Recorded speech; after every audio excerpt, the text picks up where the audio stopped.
News Anvi's ആരംഭിക്കുന്നു.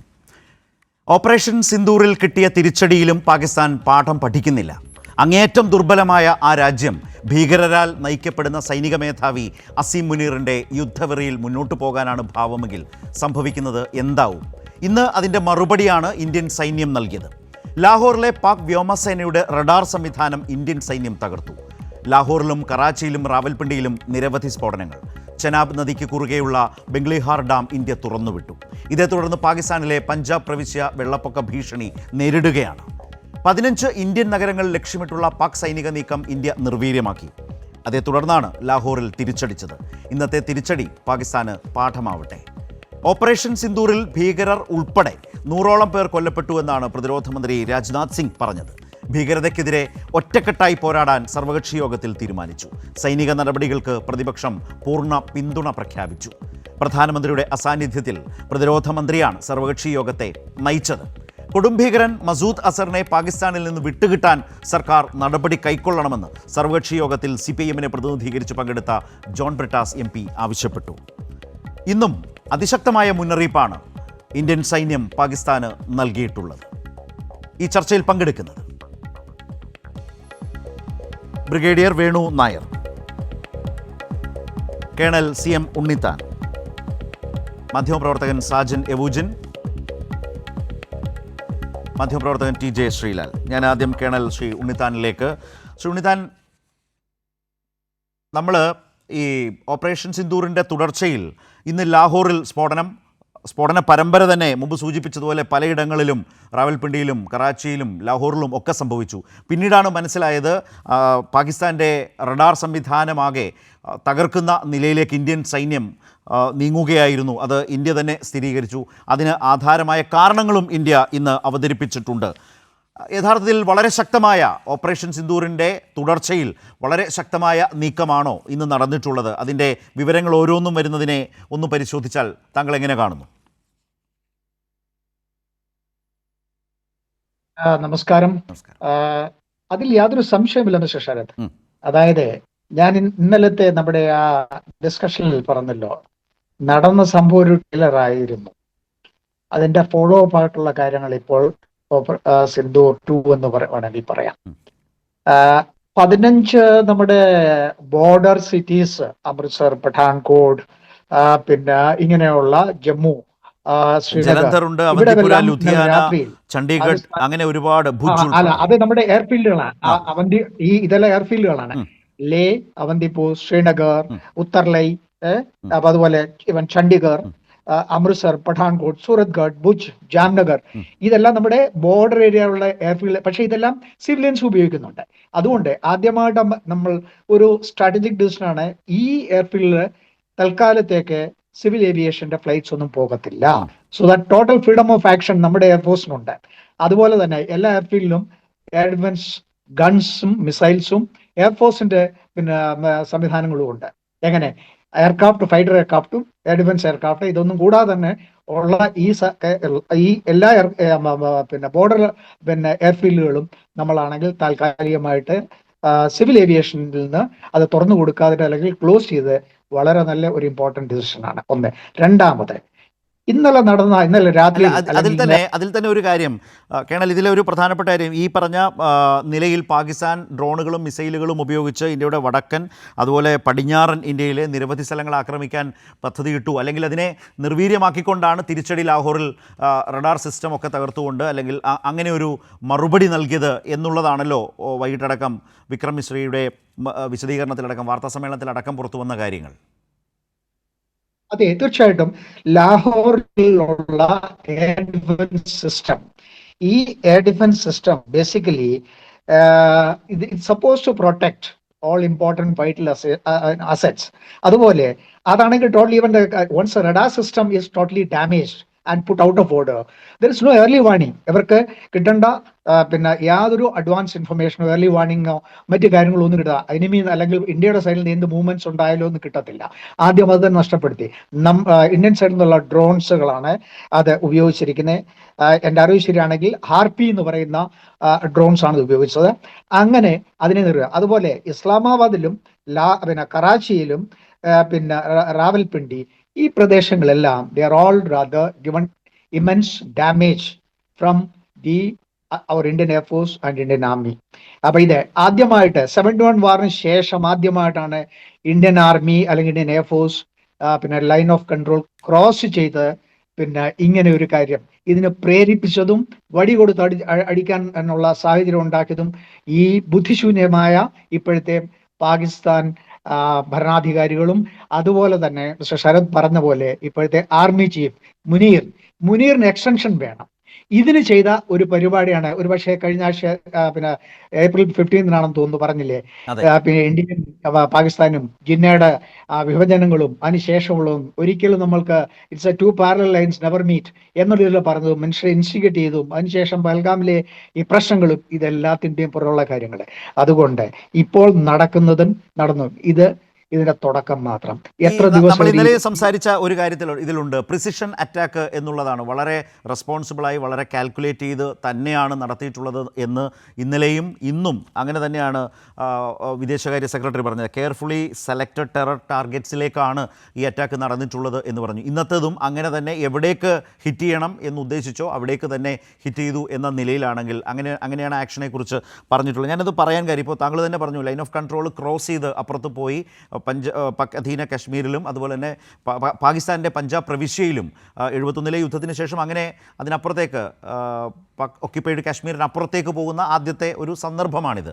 പക്ഷേ ഒരു വ്യത്യാസമുള്ളൂ. ഇപ്പോൾ ഉദാഹരണത്തിന് 2019 ഇന്ത്യൻ ജെറ്റ് പാകിസ്ഥാൻ്റെ മുകളിലൂടെ പറന്ന് അത് വെടിവെച്ച് വീഴ്ത്തി പൈലറ്റിനെ പിടികൂടിയ ഒരു സാഹചര്യമുണ്ട്. പക്ഷേ അങ്ങനെ സംഭവിക്കാതിരിക്കാൻ നമ്മളുടെ ഇത്തവണത്തെ ഈ പ്രിസിഷൻ അറ്റാക്ക് പൂർണ്ണമായും നമ്മൾ വിമാനം ഈ ജെറ്റ് പറത്തി എന്നുള്ള നിലയ്ക്കല്ല, പകരം മിസൈലുകളും ഡ്രോൺ ബോംബിങ്ങും ഇപ്പുറത്തു നിന്ന് പൂർണ്ണമായും ഇന്ത്യൻ എയർബേസിൽ നിന്ന് അങ്ങോട്ടേക്ക് ചെയ്യുന്ന വിധത്തിലാണ്. അത് വളരെ ക്ലിനിക്കലി പ്രിസിഷൻ കീപ്പ് ചെയ്ത് തന്നെ മുന്നോട്ട് പോകുന്ന വിധത്തിൽ പൂർത്തീകരിക്കാനും കഴിഞ്ഞു എന്ന ഒരു പുതിയ മാറ്റം ഉണ്ണിത്താൻ ഇതിൽ ശ്രദ്ധിച്ചിരുന്നു.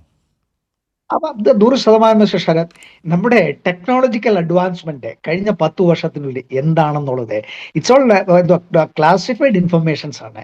ഒരു പക്ഷേ നമ്മളിപ്പം എത്രമാത്രം നിങ്ങളൊക്കെ ആണെങ്കിൽ പ്രത്യേകിച്ചും മീഡിയ പീപ്പിൾ ചെകഞ്ഞു ചോദിച്ചാൽ ഇതൊന്നും വെളിയിൽ വരാൻ പറ്റത്തില്ല. ഇതെന്താണെന്നുള്ള കാഴ്ച കാണാൻ പോകുന്ന പൂരം കണ്ടു കാണുക എന്നുള്ളത് പറഞ്ഞ് സംഭവിച്ചത് കണ്ടില്ലേ. പിന്നെ പ്രിസിഷൻ അറ്റാക്കിന്റെ എക്സലന്റ് ആയിട്ടുള്ള എക്സാമ്പിൾസ് ആണ് ഇത് ലോകം തന്നെ ഇട്ട് നോക്കിക്കൊണ്ടിരിക്കുകയാണ്. ഇസ്രയേലിൽ നമ്മുടെ ഉക്രൈൻ റഷ്യ യുദ്ധത്തിൽ പോലും ഒരു പക്ഷേ ഇങ്ങനെയുള്ള കാര്യങ്ങൾ നടന്നിട്ടില്ല.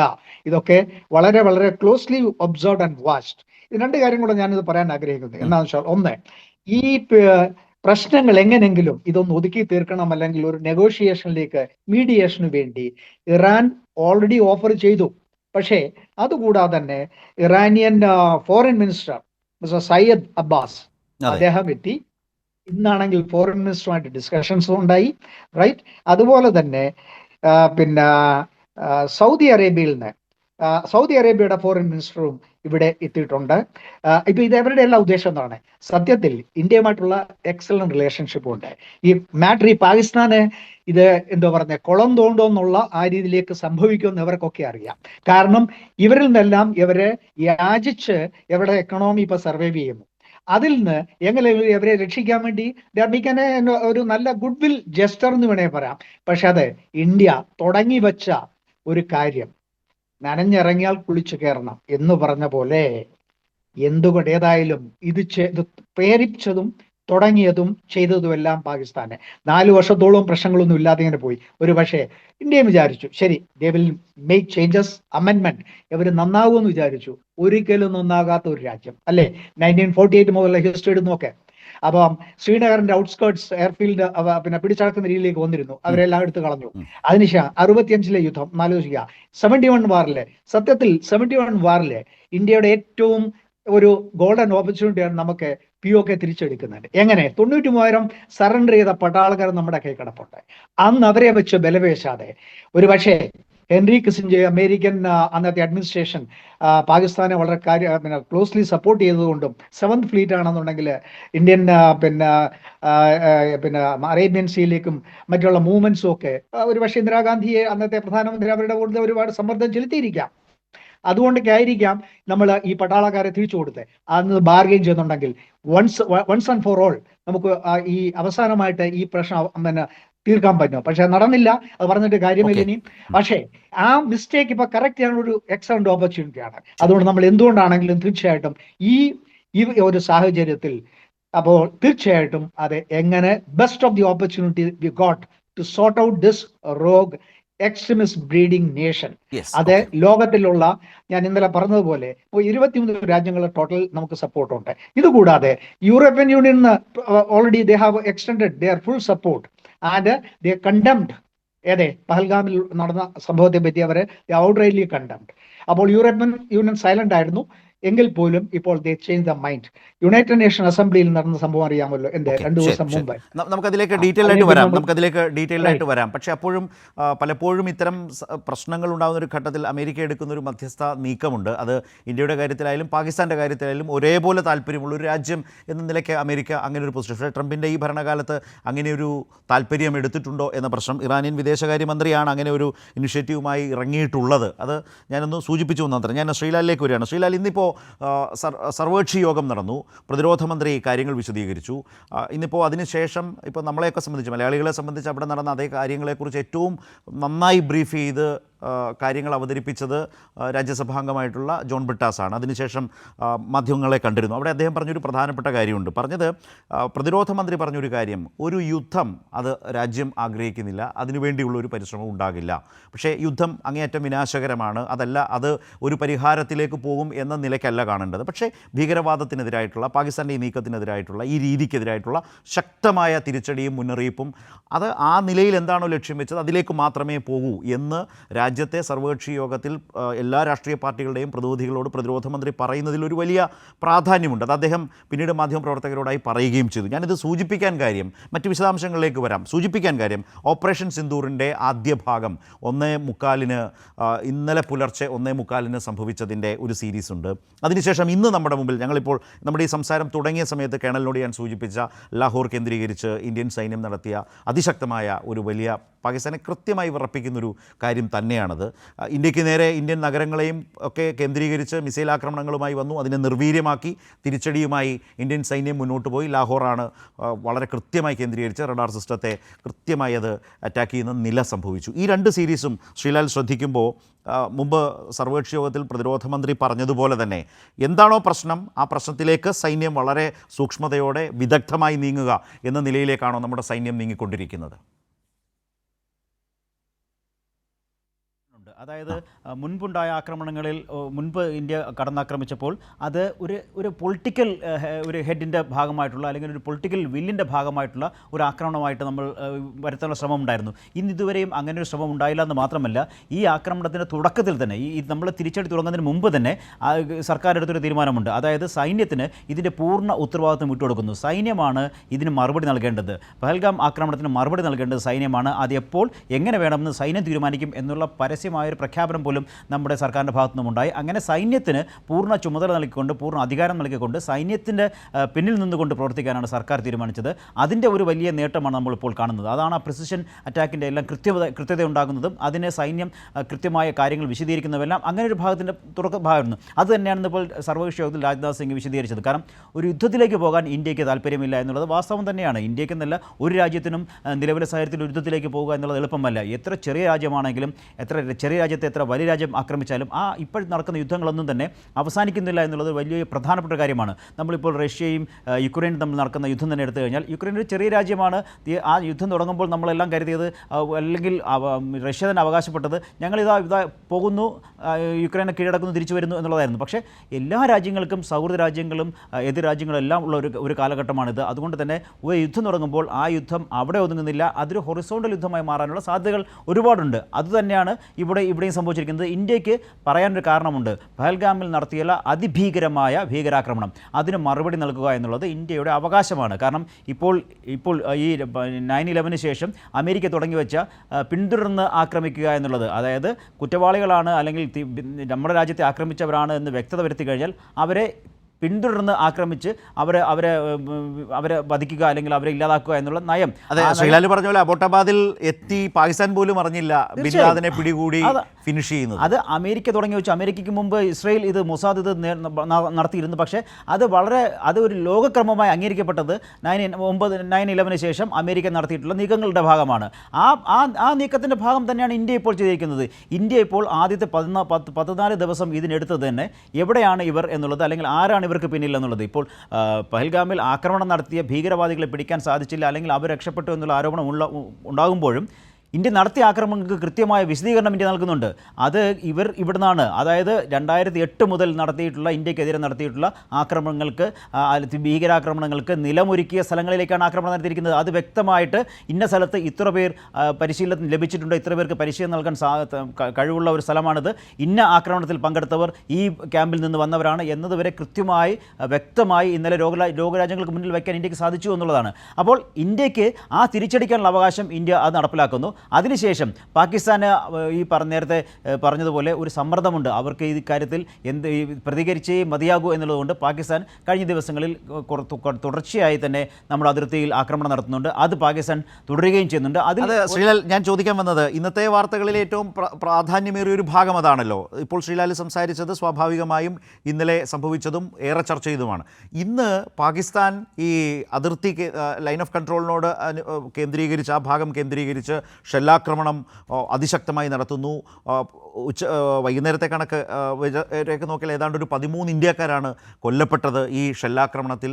അങ്ങനെ നിൽക്കുന്ന ഒരു സാഹചര്യം ഇന്ത്യയെ പ്രകോപിപ്പിക്കുകയാണ്, അല്ലെങ്കിൽ തങ്ങൾ തിരിച്ചടിക്കുന്നുണ്ട് എന്ന് ആ നാടിനെ, ആ രാജ്യത്തെ ബോധ്യപ്പെടുത്താനുള്ള പരിശ്രമമാണ്. പക്ഷേ അതിനും അപ്പുറത്തേക്കും അവർ കടന്നു. ഇന്ത്യയുടെ സുപ്രധാനമായ പല ഭാഗങ്ങളും അവരാക്രമിക്കാൻ നീക്കം നടത്തി, അതിനെ നിർവീര്യമാക്കി.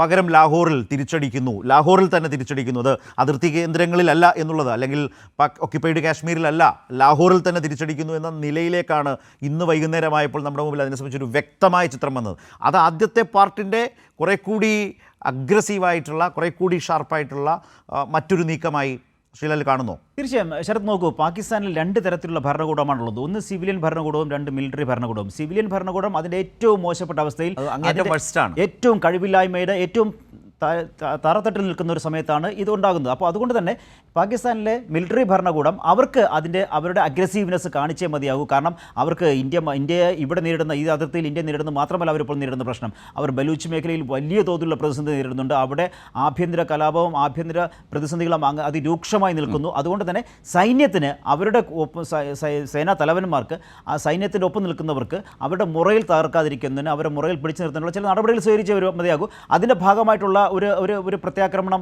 ഞങ്ങൾ നടത്തി. അത് മാത്രമല്ല, ഈ പ്രത്യാക്രമണം നടത്തി എന്നുള്ളത് മാത്രമല്ല, അത് നടത്താത്ത കാര്യങ്ങൾ കൂടി പറഞ്ഞുകൊണ്ടുള്ള ഒരു റൂമർ മോങ്കറിങ് അത് അതിഭീകരമായി നടക്കുന്നു പാകിസ്ഥാനിൽ എന്നുള്ളത് നമ്മൾ കാണുന്നതിൻ്റെ അപ്പുറത്തുള്ളവരാണ്. ഈ പാകിസ്ഥാനിലെ ചില സോഷ്യൽ മീഡിയ സൈറ്റുകൾ നോക്കിക്കഴിഞ്ഞാൽ ഏതാണ്ട് ഡൽഹി ആക്രമിച്ച് കീഴടക്കിയ തരത്തിലുള്ള വാർത്തകൾ അവർ പ്രചരിപ്പിക്കുന്നുണ്ട്. അങ്ങനെയുള്ള വാർ മോങ്കറിങ്, ഈ റൂമർ മോങ്കറിങ് ഒരു ഭാഗത്ത് നടക്കുന്നു, ഇത്തരത്തിൽ നടക്കലിടുന്നു. പക്ഷേ ഇവിടെ നമ്മൾ കാണേണ്ടത് പാകിസ്ഥാൻ ഇത് എത്ര നാൾ ഇത്തരത്തിലുള്ള അഗ്രസീവ്നെസ് തുടരാൻ സാധിക്കുമെന്നുള്ളതാണ്. കാരണം ഈ പാകിസ്ഥാനെ പിന്തുണയ്ക്കാൻ ഒരു രാജ്യവും മുന്നോട്ട് വരില്ല എന്നുള്ളത് വലിയ പ്രധാന ഘടകമാണ്. ഇപ്പോൾ ഇറാൻ പോലും ഇന്ത്യയോട് സമാധാനം അഭ്യർത്ഥിക്കുന്നത് പാകിസ്ഥാനെ സഹായിക്കാനുള്ള താല്പര്യം കൊണ്ടല്ല. പാകിസ്ഥാൻ അവരുടേതായ രീതിയിൽ പാകിസ്ഥാൻ നിലനിന്ന് പോകേണ്ടത് അവരുടെ ആവശ്യമാണ്. അതുകൊണ്ട് അതിന് നടപടി ഉണ്ടാകണമെങ്കിൽ, അത് നടക്കണമെങ്കിൽ ഇന്ത്യ ഇടപെടണം, ഇന്ത്യ നിലപാട് സ്വീകരിക്കണം എന്നുള്ളത് കൊണ്ട് തന്നെയാണ്. അപ്പോൾ അതുകൊണ്ട് പാകിസ്ഥാൻ കാണുന്നതും ഇത് തന്നെയാണ്. ഇൻ്റർനാഷണൽ കമ്മ്യൂണിറ്റി ഇടപെടുന്നത് വരെയും ഒരു അഗ്രസീവ്നെസ് കാണിക്കുക, അതിനുശേഷം പിൻവാങ്ങാനുള്ള ഇത് തന്നെയാണ് പാകിസ്ഥാൻ്റെ ഒരു ആലോചന എന്ന് വേണം കാണാൻ. ഏതായാലും ഇറാൻ പൊടുന്നനവേ, ഇറാൻ വിദേശകാര്യമന്ത്രി ശ്രീലാൽ പറഞ്ഞതുപോലെ നേരിട്ട് ഇന്ത്യയുമായി, അല്ലെങ്കിൽ ഇന്ത്യൻ വിദേശകാര്യമന്ത്രിയുമായി ഇന്ത്യയിലെത്തി സംസാരിക്കുന്നു എന്ന് പറയുന്നത് തന്നെ പാകിസ്ഥാൻ എത്രമാത്രം പ്രതിരോധത്തിലാണ് എന്നതിൻ്റെ ഒരു പ്രധാനപ്പെട്ട സൂചന തന്നെയാണ്. ഞാൻ സാജനിലേക്ക് വരുമ്പോൾ, സാജൻ, ഏറ്റവും ശ്രദ്ധേയമായൊരു കാര്യം പറയാം. ഈ സമീപകാലത്ത് കേന്ദ്ര സർക്കാരിൻ്റെ കണ്ണിലെ കരടായി കേന്ദ്ര സർക്കാർ ജയിലിലടച്ച ഒരു മാധ്യമപ്രവർത്തകനാണ് മുഹമ്മദ് സുബൈർ, ആൾട്ട് ന്യൂസിൻ്റെ എഡിറ്റർ. ഈ പാകിസ്ഥാൻ ഇന്ത്യൻ വിമാനങ്ങൾ വെടിവെച്ച് വീഴ്ത്തി എന്ന തരത്തിലേക്കൊരു പ്രചാരണം നടത്തിയപ്പോൾ ഇതെല്ലാം ഫേക്ക് ന്യൂസാണ്, എന്നിട്ട് സമൂഹ മാധ്യമങ്ങളിലൂടെ പ്രചരിപ്പിച്ചപ്പോൾ അതെല്ലാം ഫേക്ക് ന്യൂസാണ്, അങ്ങനെ സംഭവിച്ചിട്ടില്ല എന്ന് വളരെ ശക്തമായി അറിയിച്ച മാധ്യമപ്രവർത്തനം നടത്തിയ ആളാണ് ആൾട്ട് ന്യൂസ്. വീണ്ടും അപ്പോൾ ഞാൻ പറഞ്ഞത്, ഒരു കാലത്ത് രാജ്യം, അല്ലെങ്കിൽ രാജ്യത്തെ ഭരണകൂടം മുഹമ്മദ് സുബൈർ എന്ന ആൾട്ട് ന്യൂസിൻ്റെ എഡിറ്ററെ എങ്ങനെയാണ് കണ്ടിരുന്നത് എന്നുള്ളതാണ്. അതേ മുഹമ്മദ് സുബൈർ ബഷീറും അദ്ദേഹത്തിൻ്റെ സ്ഥാപനവും തന്നെയാണ് പാകിസ്ഥാൻ്റെ ഈ കള്ളപ്രചാരണത്തെ അത് ഫേക്ക് ന്യൂസാണ് എന്ന് ശക്തമായി രാജ്യത്തിന് മുമ്പാകെ അല്ലെങ്കിൽ ലോകത്തിന് മുമ്പാകെ തന്നെ വെളിപ്പെടുത്തിയത്. അവസാനം അതിൽ അങ്ങേയറ്റം അപഹാസ്യരായി ആ രാജ്യത്തെ ഭരണകൂടം മാറുന്നതും നമ്മൾ കണ്ടതാണ്. അതൊക്കെ സോഷ്യൽ മീഡിയയിലുണ്ട് എന്നൊക്കെയാണ് അവരുടെ മന്ത്രി വിശദീകരിക്കുന്ന നിലയുണ്ടായത്. ഇന്നലത്തെയും ഇന്നത്തെയും സാഹചര്യങ്ങൾ പരിശോധിച്ചാൽ സജൻ, ഈ സൈനിക നീക്കം, ഇന്ത്യൻ സൈനിക നീക്കം, നമ്മൾ അതേക്കുറിച്ചാണ് ആദ്യ ഭാഗം എന്ന നിലയിൽ സംസാരിക്കുക. ആ സൈനിക നീക്കം ഏറെ മികവോടെ പാകിസ്ഥാന് ശരിയായ ശക്തമായ തിരിച്ചടിയും പാഠമാകും വിധത്തിൽ തന്നെ ഇന്ത്യൻ സൈന്യം മുന്നോട്ട് കൊണ്ടുപോവുകയായിരുന്നു. അതെ ശരത്, തീർച്ചയായും കൃത്യമായി അളന്നു കുറിച്ച മറുപടിയാണ് ഇന്ത്യ നൽകിയത്. നമുക്കറിയാം പഹൽഗാമിൽ ഉണ്ടായത് കേട്ടുകേൾവിയില്ലാത്ത, നമ്മൾ സാധാരണ ഈ ഭീകരാക്രമണം ഉണ്ടാകുന്ന ചില പ്രത്യേക ഇടങ്ങളുണ്ട്. ഏതെങ്കിലും ഒരു പക്ഷപാതമുള്ള അല്ലെങ്കിൽ മതപരമായ ഏതെങ്കിലും ഒരു മതപരമായ ഒരു കേന്ദ്രങ്ങളിലേക്കാണ് സാധാരണ ഭീകരാക്രമണങ്ങൾ ഉണ്ടാകുന്നത്. എന്നാൽ തികച്ചും മതനിരപേക്ഷവും ഉല്ലാസ കേന്ദ്രത്തിലെത്തിയ നിരപരാധികളെ ഭീകരർ ആക്രമിച്ച് കൊലപ്പെടുത്തിയത് ലോകത്ത് തന്നെ ചുരുക്കം സംഭവങ്ങളിലൊന്നാണ്. ഇതിന് കൃത്യമായ മറുപടി ഇന്ത്യൻ സൈന്യം നൽകിയിട്ടുണ്ട്. പക്ഷേ ഈ സൈനിക നടപടിയുടെ വിശദാംശങ്ങൾ നമുക്ക് പുറത്തു വരുന്നത് സൈന്യം എല്ലാം പുറത്തു പറയാറില്ല. അതിൽ തന്ത്രപ്രധാനമായ താല്പര്യങ്ങളുണ്ട്, രാജ്യരക്ഷയുമായി ബന്ധപ്പെട്ട താല്പര്യങ്ങളുണ്ട്. അത് നമുക്ക് അംഗീകരിച്ചേ പറ്റുള്ളൂ. അതെല്ലാം പറയുമ്പോൾ തന്നെ പക്ഷേ നേരത്തെ ശരത് ചൂണ്ടിക്കാട്ടിയതുപോലെ ആൾട്ട് ന്യൂസിൻ്റെ ഈ പാകിസ്ഥാനുമായുള്ള ഇന്ത്യയുടെ പ്രചാരണ യുദ്ധത്തിൽ ആദ്യം മരിക്കുന്നത് സത്യമാണെന്നുള്ളൊരു വസ്തുതയുണ്ട്. പക്ഷേ ഈ പാകിസ്ഥാനെ പോലെ പൂർണ്ണമായ നിരുത്തരവാദ സമീപനം പെടുത്തുന്ന ഒരു രാജ്യമാണ് പാകിസ്ഥാൻ എന്ന് നേരത്തെ ശ്രീലാലും എല്ലാം ചൂണ്ടിക്കാണിച്ചത് വളരെ ശരിയാണ്. അവിടെ സർക്കാരിനും ജനാധിപത്യ സർക്കാരിനും ഒരു കാലത്തും ജനാധിപത്യ സർക്കാരിന് ആധിപത്യമില്ലാത്ത ഒരു സംവിധാനമാണ് പാകിസ്ഥാനിൽ. യുദ്ധത്തിൽ ഏറ്റവും കൂടുതൽ കള്ളപ്രചാരണം നടത്തുന്ന ഒരു രാജ്യവുമാണ്. യുദ്ധകാലത്തും സമാധാനം എന്ന് പറഞ്ഞാൽ ഇന്ത്യ പാകിസ്ഥാൻ ബന്ധത്തിൽ ഒരു പ്രധാന പല കാലങ്ങളിലും സമാധാനത്തിന് ഭംഗം വന്നെങ്കിലും പൊതുവേ സമാധാനത്തിൻ്റെ ഇടവേളകൾ ഉണ്ടായിട്ടുണ്ട്. ആ കാലത്ത് പോലും കുപ്രചരണം നടത്തുന്ന ഈ പാകിസ്ഥാൻ ഈ സംഘർഷം ആരംഭിച്ച ശേഷം നടത്തിയ ഏറ്റവും വലിയ കള്ളപ്രചാരണങ്ങളെ തുറന്നു കാട്ടിയത് ആൾട്ട് ന്യൂസാണ്. നേരത്തെ നമ്മുടെ രാജ്യം ഭരിക്കുന്ന പാർട്ടിയായിട്ട് ബന്ധപ്പെട്ട ചില കേന്ദ്രങ്ങളുടെ വ്യാജ പ്രചരണങ്ങളെ തുറന്നു കാട്ടിയ ആൾട്ട് ന്യൂസിനെ മതപരമായ ചില ചോദ്യങ്ങൾ ഉയർത്തി അദ്ദേഹത്തെ അവഹേളിക്കാൻ ഒരു വിഭാഗം മുതിർന്നു. പക്ഷേ അതെല്ലാം സമയത്തിന് നേരിട്ട സുഖയിൽ ഇപ്പോൾ എല്ലാവരുടെയും പ്രിയങ്കരനായി മാറിയിരിക്കുകയാണ്. അപ്പോൾ നമ്മൾ ഒരു കാര്യം ഓർക്കേണ്ടത്, ഭീകരതയ്ക്ക് മതമില്ല. ഭീകരത നേരിടാൻ ഏറ്റവും ആദ്യം വേണ്ടത് രാജ്യത്തിൻ്റെ ഐക്യമാണ്. രാജ്യത്തിൻ്റെ ഐക്യവും എല്ലാവരെയും ഒന്നിച്ചേർത്ത് മാത്രമേ ഇത്തരം ഭീകരവാദികളെ നേരിടാൻ കഴിയുള്ളൂ. പാകിസ്ഥാനിലെ ഭീകരതയെ പാകിസ്ഥാൻ ലോകത്തെ നമ്മുടെ വിദേശകാര്യ മന്ത്രാലയം കൃത്യമായി ചൂണ്ടിക്കാണിച്ചതുപോലെ കഴിഞ്ഞ 3 ദശകമായി ഭീകരവാദികളുടെ താവളമാണ് പാകിസ്ഥാൻ. ഈ ഭീകരപ്രവർത്തനങ്ങളുടെ എല്ലാം കൃത്യമായ വിവരങ്ങൾ ഇന്ത്യ പലതവണ ഐക്യരാഷ്ട്ര സംഘടനയ്ക്ക് ഉൾപ്പെടെ കൈമാറിയിട്ടുണ്ട്. ഇപ്പോൾ ജെയ്ഷെ മുഹമ്മദിൻ്റെ സ്ഥാപക നേതാക്കളടക്കം ഒട്ടേറെ പാകിസ്ഥാനിൽ പല മേഖലകളിലും ഒരു നിയമ സംവിധാനം നിലവില്ലാത്ത ഒരുപാട് പ്രദേശങ്ങളുണ്ട്. ഈ പ്രദേശങ്ങളെല്ലാം കേന്ദ്രീകരിച്ച് പാക് സർക്കാരിൻ്റെ അറിവോടെയും അല്ലാതെയും ഒക്കെ കുറേ പ്രവർത്തനങ്ങൾ നടക്കുന്നുണ്ട്. പക്ഷേ ഇപ്പോൾ ഇന്ന് തന്നെ വിദേശ മന്ത്രാലയം പുറത്തുവിട്ട പല രേഖകളും വ്യക്തമാക്കുന്നത് ഇന്ത്യൻ സൈന്യം നടത്തിയ ആക്രമണത്തിൽ കൊല്ലപ്പെട്ട വ്യക്തികളുടെ സംസ്കാര ചടങ്ങുകളിൽ അവിടുത്തെ സൈനിക ഭരണാധികാരികൾ പങ്കെടുക്കുന്നതിൻ്റെ ചിത്രങ്ങളൊക്കെ പുറത്തുവിട്ടിട്ടുണ്ട്. അപ്പോൾ പാക് സർക്കാരിനും പാക് ഭരണാധികാരികൾക്കും നേരിട്ട് ഇത്തരം സംഭവങ്ങൾ പങ്കുണ്ടെന്നുള്ള തെളിവുകൾ ഇന്ത്യ പുറത്ത് വിട്ടിട്ടുണ്ട്. അപ്പോൾ ഇതിനൊക്കെ മറുപടി പറയാൻ പാകിസ്ഥാൻ ബാധ്യസ്ഥമാണ്. ഇത് പറയാതെ ഈ കള്ളപ്രചരണത്തിൽ മുഴുകിയിരുന്നു കഴിഞ്ഞാൽ ഒരു കാരണവശാലും സമാധാനത്തിന് ഉള്ള സാധ്യത തെളിയുകയില്ല. അതാണ് ഈ ഘട്ടത്തിൽ നമുക്ക് ഏറ്റവും. അപ്പോൾ അതുകൊണ്ട് സമാധാന പാതയിൽ ഇപ്പോൾ സംഘർഷം ഇന്ത്യൻ ഭരണ നേതൃത്വം പലവണ്ണം വ്യക്തമാക്കിയിട്ടുണ്ട്. നമ്മൾ യുദ്ധവെറിയോ പുലർത്തുന്ന രാജ്യമല്ല. പക്ഷേ നിരപരാധികളുടെ ചോര ഇന്ത്യൻ മണ്ണിൽ വീഴാൻ ഇനി അനുവദിക്കാൻ കഴിയില്ല. മുംബൈ ഭീകരാക്രമണം മുതൽ പത്താൻകോട്, ഉറി, പുൽവാമ, പഹൽഗാം, ഇങ്ങനെ ഒരു ഭീകരാക്രമണങ്ങളുടെ ഒരു പട്ടിക തന്നെ ഇന്ത്യക്ക് മുന്നിൽ വയ്ക്കാൻ കഴിയും. ഇതിനെല്ലാം കൃത്യമായ തെളിവ് സഹിതം ഇന്ത്യ പാകിസ്ഥാൻ ഈ തെളിവുകൾ പോലും ഈ ഹഫീസ് മുഹമ്മദ് സയ്യിദ് പോലുള്ള ഭീകരർക്കെതിരെ തെളിവുകൾ സഹിതം മുംബൈ ഭീകരാക്രമണവും പത്താൻകോട് ആക്രമണത്തിലും പങ്കെടുത്ത ആളുകളുടെ വിലാസം സഹിതം ഇന്ത്യ കൈമാറിയിട്ടുണ്ട്. പക്ഷേ അതിനൊക്കെ ആ തെളിവുകൾ മറച്ചു വെച്ച് ഇന്ത്യയെ പഴിചാരാനുള്ള ശ്രമമാണ് പാകിസ്ഥാൻ്റെ ഭാഗത്തു നിന്നുണ്ടായത്. അപ്പോൾ ഇത് രണ്ട് കാര്യം നമ്മൾ ചെയ്യണം. ഈ സൈനിക നടപടിക്കൊപ്പം തന്നെ നയതന്ത്ര തലത്തിൽ അന്താരാഷ്ട്ര സമൂഹത്തിന് മുന്നിൽ അന്താരാഷ്ട്ര സമൂഹത്തെ തെറ്റിദ്ധരിപ്പിക്കാൻ പാകിസ്ഥാൻ പലപ്പോഴും ശ്രമിക്കാറുണ്ട്. ആ തെറ്റിദ്ധാരണപ്പെടുത്താനുള്ള പാകിസ്ഥാൻ്റെ ശ്രമങ്ങളെ നമ്മൾ പൂർണ്ണമായും തുറന്നു കാട്ടണം. അതാ സാജൻ പറഞ്ഞത് വളരെ വളരെ പ്രധാനപ്പെട്ട ഒരു കാര്യമാണ്. അത് ഞാൻ ഇതിൻ്റെ ഒരു അടുത്തൊരു ഭാഗത്ത് വേണ്ടതാണെന്ന് പ്രത്യേകമായി തന്നെ കൺസിഡർ ചെയ്തോ പരാമർശിച്ചോ പോകേണ്ടതാണെന്ന് തന്നെ വിചാരിക്കുന്ന ഒരു ഭാഗമാണ്. കാരണം നമ്മൾക്ക് എല്ലാ കാലത്തും വളരെ മികച്ച സൈനിക മുന്നേറ്റങ്ങളും വിജയത്തിന് സമാനമായ രീതിയിൽ നമ്മുടെ സൈനിക മുന്നേറ്റങ്ങൾ റിസൾട്ട് ഉണ്ടാക്കുമ്പോൾ, ഇത്തരം മൂവുകൾ, ആക്ഷനുകൾ മികവോടെ പൂർത്തീകരിക്കാൻ കഴിയുമ്പോൾ ആ നിലയ്ക്ക് നമ്മുടെ നയതന്ത്ര നീക്കങ്ങൾ വിജയിച്ചിട്ടുണ്ടോ എന്ന പ്രശ്നം നേരത്തെ കേണൽ 71 സാഹചര്യം അടക്കം സൂചിപ്പിച്ചു. അത് ഓരോ ഘട്ടത്തിലും അതുണ്ട്. 99 കാർഗിൽ യുദ്ധത്തിന് ശേഷമാണ്, ആ വിജയത്തിന് ശേഷമാണ് കാണ്ഡഹാർ വിമാന റാഞ്ചൽ സംഭവിച്ചിട്ടുള്ളത്. അത്തരം അനുഭവമുണ്ട്. അതിലെന്താണ് ഒടുവിൽ അന്ന് രാജ്യം ഭരിച്ച വാജ്പേയി സർക്കാരിന് എത്രമാത്രം കീഴടങ്ങേണ്ടി വന്നു എന്നുള്ളതൊക്കെ നമ്മുടെ മുമ്പിലുണ്ട്. ഇവിടെ ഞാൻ സാന്ദർഭികമായ ഒരു കാര്യം, രണ്ടുപേരും ഇപ്പോൾ പ്രേക്ഷകരോട്, ഇവർ രണ്ടുപേരും ഇപ്പോൾ ശ്രീലാലും സാജൻ അബൂജിനും പതിറ്റാണ്ടുകളുടെ ഒരു ദില്ലിയിൽ മാധ്യമപ്രവർത്തനം നടത്തിയ ഒരു അനുഭവത്തിൻ്റെ കൂടി പശ്ചാത്തലത്തിൽ നിന്നുകൊണ്ടാണ് ഇക്കാര്യങ്ങളെക്കുറിച്ച് സംസാരിക്കുന്നത്. ഞാൻ ശ്രീലാലിനോട് വളരെ ചുരുക്കി, ഓൾഡ് ന്യൂസ് ഇന്ന് രാജ്യത്ത് മുഹമ്മദ് സുബൈറും ഹീറോയാണ്. ഒരു കാലത്ത് ജയിലിലടച്ച് സർക്കാരിൻ്റെ കണ്ണിലെ കരടായിരുന്നു. ഒടുവിൽ മുഹമ്മദ് സുബൈർ തന്നെ വേണ്ടി വന്നു പാകിസ്ഥാൻ്റെ കള്ളപ്രചാരണങ്ങൾ പൊളിച്ചടുക്കി തുറന്നു കാട്ടാൻ രാജ്യത്തോടും ലോകത്തോടും. സോഷ്യൽ മീഡിയ ശ്രദ്ധിച്ച ശ്രീലാലിന് അത് നേരത്തെ സാജൻ പറഞ്ഞൊരു കാര്യം കൂടിയാണ്. ഇതിപ്പോൾ സുബൈറിൻ്റെ കാര്യം മാത്രമല്ല, നമുക്ക് പരിചയമുള്ള മറ്റ് പലരുടെയും കാര്യം കൂടിയാണിത്. നമ്മൾക്കിതിനു മുമ്പ് അറിയാമെന്നുള്ള നമ്മുടെ ഡൽഹിയിൽ തന്നെയുള്ള നമുക്കൊപ്പം ഉണ്ടായിരുന്ന മറ്റു ചിലരെയും ഇതുപോലുള്ള പല കാരണങ്ങൾ കൊണ്ട് ജയിലിടുകയും അവർ വളരെ നാൾ ജയിലിൽ കിടക്കുകയും ഒക്കെ ചെയ്ത സാഹചര്യം നമുക്കുണ്ട്. അത് മാത്രമല്ല, ഇപ്പോൾ സോഷ്യൽ മീഡിയയെ നിയന്ത്രിക്കാനായി കേന്ദ്ര സർക്കാർ കൊണ്ടുവരാൻ പോകുന്ന പല നിയന്ത്രണങ്ങളും പല നിയമങ്ങളും, ഇതെല്ലാം തന്നെ അവർ സോഷ്യൽ മീഡിയയെ നിയന്ത്രിക്കാനാണ് കേന്ദ്ര സർക്കാർ ശ്രമിക്കുന്നതെന്ന് പറയുമ്പോഴും കേന്ദ്ര സർക്കാരിനെതിരെ ഉണ്ടാകുന്ന പല ഘട്ടത്തിലും അല്ലെങ്കിൽ കേന്ദ്ര സർക്കാരിനെ പല രീതിയിൽ വിമർശിക്കുന്നതിനെ തടയാനുള്ള ശ്രമമാണ് ഈ സോഷ്യൽ മീഡിയ നിയന്ത്രണത്തിലൂടെ കൊണ്ടുവരാൻ ശ്രമിക്കുന്നത്. അതേസമയം ഇപ്പോൾ പോലും ഈ യുദ്ധ സാഹചര്യത്തിൽ പോലും പാകിസ്ഥാൻ പറയുന്ന പ്രചാരണങ്ങൾ ഏറ്റുപിടിക്കുന്ന പല സോഷ്യൽ മീഡിയ സൈറ്റുകളും നമ്മുടെ നാട്ടിലുണ്ട്.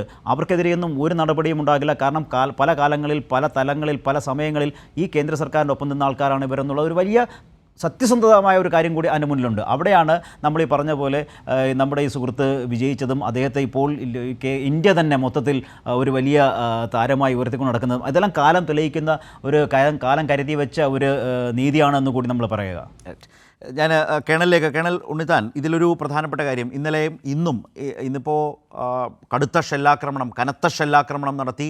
അതുപോലെ തന്നെ വിദേശകാര്യ മന്ത്രാലയം പറഞ്ഞത് നമ്മൾ നേരത്തെ സംസാരിച്ചാണ്, 15ഓളം പ്രദേശങ്ങൾ, രാജ്യത്തെ വളരെ പ്രധാനപ്പെട്ട 15ഓളം പ്രദേശങ്ങൾ ആക്രമിക്കാൻ നീങ്ങി, അതിനെ നിർവീര്യമാക്കി. എന്ന് വെച്ചാൽ മിസൈൽ ആക്രമണം എന്ന നിലയ്ക്ക് തന്നെയാണ്. അതുപോലെ തന്നെ ഡ്രോൺ ബോംബിംഗ് പോലെയുള്ള ശ്രമങ്ങളാണ് സ്വാഭാവികമായും പാകിസ്ഥാൻ്റെ ഭാഗത്തു നിന്ന് വന്നത് എന്ന് വേണം കരുതാൻ. അതിനെ പൂർണ്ണമായും ചെറുക്കാനായി എന്നാണ് ഇന്ന് വൈകുന്നേരം വാർത്താ സമ്മേളനത്തിൽ പറഞ്ഞത്. എന്നാൽ അങ്ങനെ ചെയ്യുമ്പോൾ സ്വാഭാവികമായും പാകിസ്ഥാൻ ഒരു തിരിച്ചടി പ്രതീക്ഷിക്കാം. തിരിച്ചടി ഉണ്ടാകുമെന്ന് പ്രതീക്ഷിച്ച് തന്നെയാവും അവരുടെയും നീക്കം. പക്ഷേ അവർ പ്രതീക്ഷിച്ചതിനും അപ്പുറത്തേക്കാണോ ഇന്ന് ഇന്ത്യൻ സൈന്യത്തിൻ്റെ നീക്കം ലാഹോറിനെ കേന്ദ്രീകരിച്ച് ഉണ്ടായത്? നിരവധി സ്ഫോടനങ്ങൾ, നിരവധി പ്രദേശങ്ങൾ, നമ്മൾ മുമ്പ് പറഞ്ഞതുപോലെ. ഇത് പാകിസ്ഥാനെ എത്രമാത്രം ആശങ്കപ്പെടുത്തുന്നുണ്ട്. കാരണം ഏതെങ്കിലും തരത്തിൽ കൂടുതൽ പ്രകോപിപ്പിക്കാനോ തിരിച്ചടിക്കാനോ തുനിഞ്ഞാൽ എന്തും സംഭവിക്കാം എന്ന ഒരു യാഥാർത്ഥ്യ ബോധത്തിലേക്ക് പാകിസ്ഥാന് കുറേ കൂടി എത്താൻ കഴിഞ്ഞിട്ടുണ്ട്. അതുപോലെ തന്നെ പഞ്ചാബ് പ്രവിശ്യ വെള്ളപ്പൊക്ക ഭീഷണിയിലാണ്. അണക്കെട്ടിൻ്റെ ഷട്ടറുകൾ തുറന്നു India. Well, one of the best weapon today India is having, other than nuclear weapon. nuclear weapon അല്ലാതെ ഇന്ത്യ വെള്ളം എങ്ങനെ ഉപയോഗിക്കാം എന്നുള്ളതും തീർച്ചയായിട്ടും ഈ രാജ്യത്തിനെ കാണിച്ചു കൊടുക്കുക. കാരണം മിസ്റ്റർ ഷിബുലാലും അതുപോലെ മിസ്റ്റർ ശരത് നിങ്ങളെല്ലാം പറഞ്ഞ പോലെ തന്നെ ഇന്ത്യ ഒരിക്കലും യുദ്ധത്തിന് വേണ്ടി ഇന്നുവരെ ട്രൈ ചെയ്തിട്ടില്ല.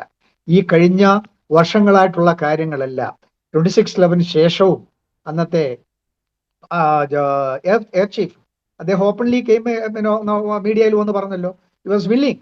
പക്ഷേ അത് റിസ്ട്രെയിൻ ചെയ്തു. അതിനുശേഷമുള്ള കാര്യങ്ങളും എല്ലാം, അത് ബാലാക്കോട്ട് ആണെങ്കിലും ഉറിക്ക് ശേഷമുള്ളതാണെങ്കിലും ഇതെല്ലാം നമ്മൾ റിസ്ട്രെയിൻ. എങ്ങനെ ഒരിക്കലും നമ്മൾ അങ്ങോട്ട് കയറി ഇന്റർനാഷണൽ ബോർഡർ ക്രോസ് ചെയ്ത് വേണ്ടി അയച്ചു. പക്ഷേ രാഷ്ട്രമാണ്. അപ്പോൾ ഇവരെ സംഭവങ്ങൾ ഇതിന്റെ കൂടുതൽ തിക്ത അനുഭവങ്ങൾ ഇവർക്കുണ്ടാകും എന്നുള്ളതിൽ യാതൊരു സംശയവുമില്ല. Earlier the better.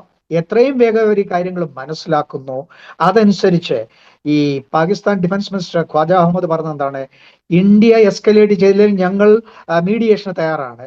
India escalate ചെയ്യാനായിരുന്നു ആദ്യം 9 എക്സ്ട്രീമിസ്റ്റ് ട്രെയിനിങ് സെന്റേഴ്സ് നമ്മൾ നിർവീര്യമാക്കിയതിന് ശേഷം 21 പ്ലേസിലും പോയില്ല. പക്ഷേ അതിനുശേഷം ഇന്നലെ രാത്രി അവർ ചെയ്തത് എന്താണ്, അത് ചെയ്യാൻ നമ്മൾ മിണ്ടാതിരിക്കുമോ? അതുപോലെ തന്നെ ഇപ്പോൾ വെള്ളം കറാച്ചിയിൽ എത്തുന്നതിന് സമയം എടുക്കും എങ്കിൽ പോലും province under tremendous amount of pressure and threat. ഒന്ന്. രണ്ടാമത് ഈ എക്കോണമി ഇതിനുള്ള സസ്റ്റെയിൻ ചെയ്യുന്നുള്ള ഉള്ള കാര്യങ്ങളോ പൈസ ഇവിടെ ഉണ്ട്. പിന്നെ money. You compare the very India's economy, പാകിസ്ഥാന്റെ എക്കോണമി എവിടെയാണ്?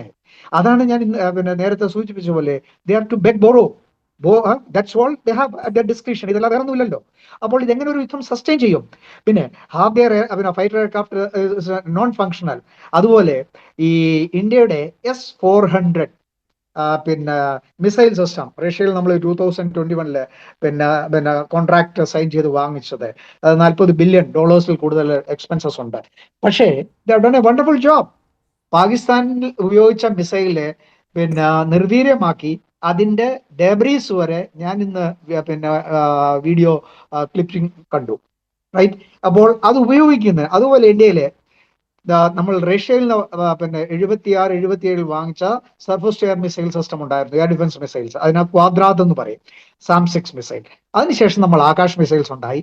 Akash missile also done a wonderful job. ഇന്നാണെങ്കിൽ DRDOയുടെയും അതുപോലെ തന്നെ ഇസ്രായേലി ചില ഗൈഡൻസും ടെക്നോളജിയും ഉപയോഗിച്ച് നമ്മളിപ്പോൾ ആകാശ് മിസൈൽ സിസ്റ്റം ഉണ്ടാക്കി. അതനുസരിച്ച് എയർ ഡിഫൻസ് റെജിമെന്റ്സ് സജ്ജീകരിച്ച് they are facing now Pakistan. ഇതൊന്നും അവർ പ്രതീക്ഷിച്ച് കാണത്തില്ല.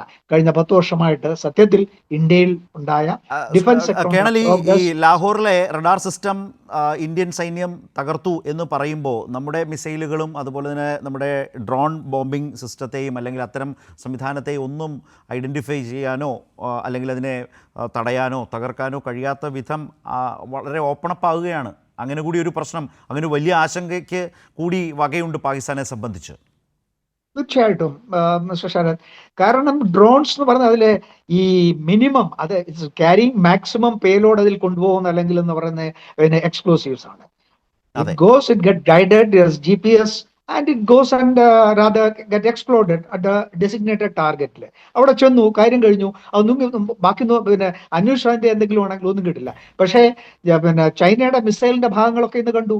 എങ്ങനെ ഇന്ത്യൻ S-400 വെടിവെച്ച് ഇട്ട മിസൈലിന്റെ ഭാഗങ്ങൾ ഞാൻ കണ്ടു. ഒന്നുമില്ല. ദാറ്റ്സ് വാട്ട് എക്സാക്ട്ലി നമ്മൾ ടെക്നോളജിക്കലി തീർച്ചയായിട്ടും വളരെ അഡ്വാൻസ് ആണെന്നും പാകിസ്ഥാൻ ആണെങ്കിൽ ഇതിൽ വന്നെങ്കിൽ നാളെ കാലത്തെ പണ്ട് 71 യുദ്ധത്തിലും 65 ആണെങ്കിൽ നമ്മുടെ ടാങ്കുകൾ, പാറ്റൺ ടാങ്ക് നമ്മൾ പിടിച്ചടക്കി. അതൊക്കെ ഇന്ന് കാഴ്ചവസ്തുക്കളായിട്ട് സോവനീസ് ആയിട്ട് പലയിടത്തും ഉണ്ട്. ചെന്നൈയിലുണ്ട്, വലിയ വലിയ നമ്മുടെ മിലിറ്ററി ട്രെയിനിങ് സെന്റേഴ്സിലുണ്ട്. പക്ഷേ നമ്മുടെയും കുറച്ച് അന്നത്തെ ഉണ്ടായിരുന്ന ചില ടാങ്കുകളൊക്കെ അവരും പിടിച്ചിട്ടുണ്ട്.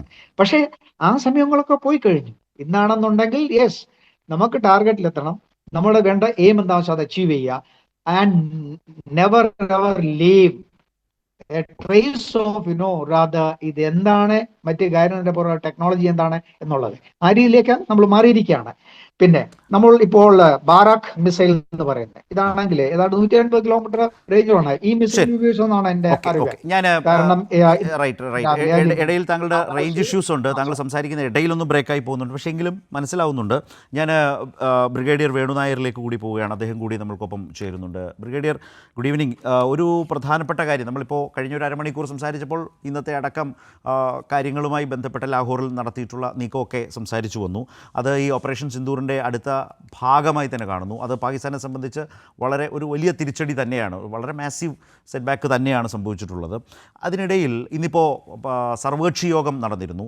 അതിനുശേഷം ഞാൻ അതുമായി ബന്ധപ്പെട്ട ഒരു പ്രധാനപ്പെട്ട കാര്യത്തിലേക്ക് താങ്കളിലേക്ക് വരാം. അതിനു മുമ്പ് ഇന്ന് ഞാൻ നമ്മുടെ ഈ ചർച്ചയുടെ ഭാഗമായി നേരത്തെ സംസാരിച്ചതാണ്, വളരെ പ്രധാനപ്പെട്ട ഒരു ആവശ്യം ഈ സർവകക്ഷി യോഗത്തിൽ ഉയർന്നത് ഈ ഏറ്റവും പ്രധാനപ്പെട്ട കാര്യം മസൂദ് അസറിനെ വിട്ടുകിട്ടാൻ ഇന്ത്യ നീക്കം ശക്തമാക്കണം എന്ന ആവശ്യം. കാരണം വളരെ കൃത്യമായി പാകിസ്ഥാൻ ഒരു ഘട്ടത്തിലും സ്ഥിരീകരിക്കാത്ത, ഇന്ത്യ നിരന്തരം പറഞ്ഞുകൊണ്ടിരുന്ന ആ കൊടും ഭീകരൻ അവിടെ തന്നെയുണ്ട്. അയാളുടെ കുടുംബത്തിലെ 10 അംഗങ്ങൾ അടക്കം കൊല്ലപ്പെട്ട വിവരങ്ങൾ വന്നത് അയാൾ തന്നെ എങ്ങനെയാണ് റെസ്പോണ്ട് ചെയ്തത്, പ്രതികരിച്ചത് എന്നടക്കം ചേർത്ത് PTI അടക്കം റിപ്പോർട്ട് ചെയ്ത വിവരങ്ങളൊക്കെ നമ്മുടെ നാട്ടിലുണ്ട്. ഈ പശ്ചാത്തലത്തിലാണ് മസൂദ് അസറിനെ വിട്ടുകിട്ടാൻ ഇന്ത്യ ശക്തമായി നീങ്ങണം എന്ന് ഇന്നത്തെ സർവകക്ഷി യോഗത്തിലൊരു പ്രധാന ആവശ്യം ഉയർന്നു വന്നത്.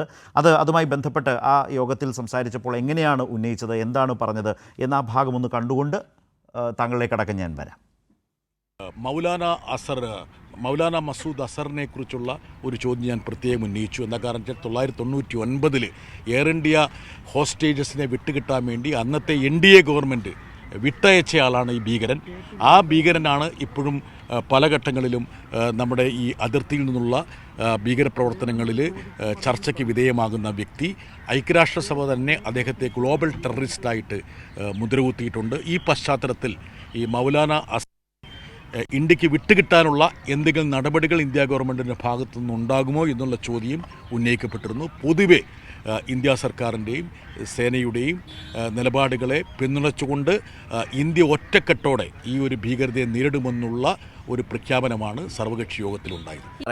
ഇവിടെ ബ്രിഗേഡിയർ, ഞാൻ ചോദിക്കാൻ ഒരു പ്രധാനപ്പെട്ട കാര്യം, ഈ ഖാണ്ഡഹാർ വിമാന റാഞ്ചലുമായി ബന്ധപ്പെട്ട് അതിൻ്റെ മുഖ്യ സൂത്രധാരകളിൽ ഒരാളായിട്ടുള്ള അബ്ദുൾ റൌഫ് അസർ കൊല്ലപ്പെട്ടു ഈ ഓപ്പറേഷൻ സിന്ദൂറിൻ്റെ ഭാഗമായി എന്ന വിവരം കൂടി നമ്മുടെ മുമ്പിലുണ്ട്.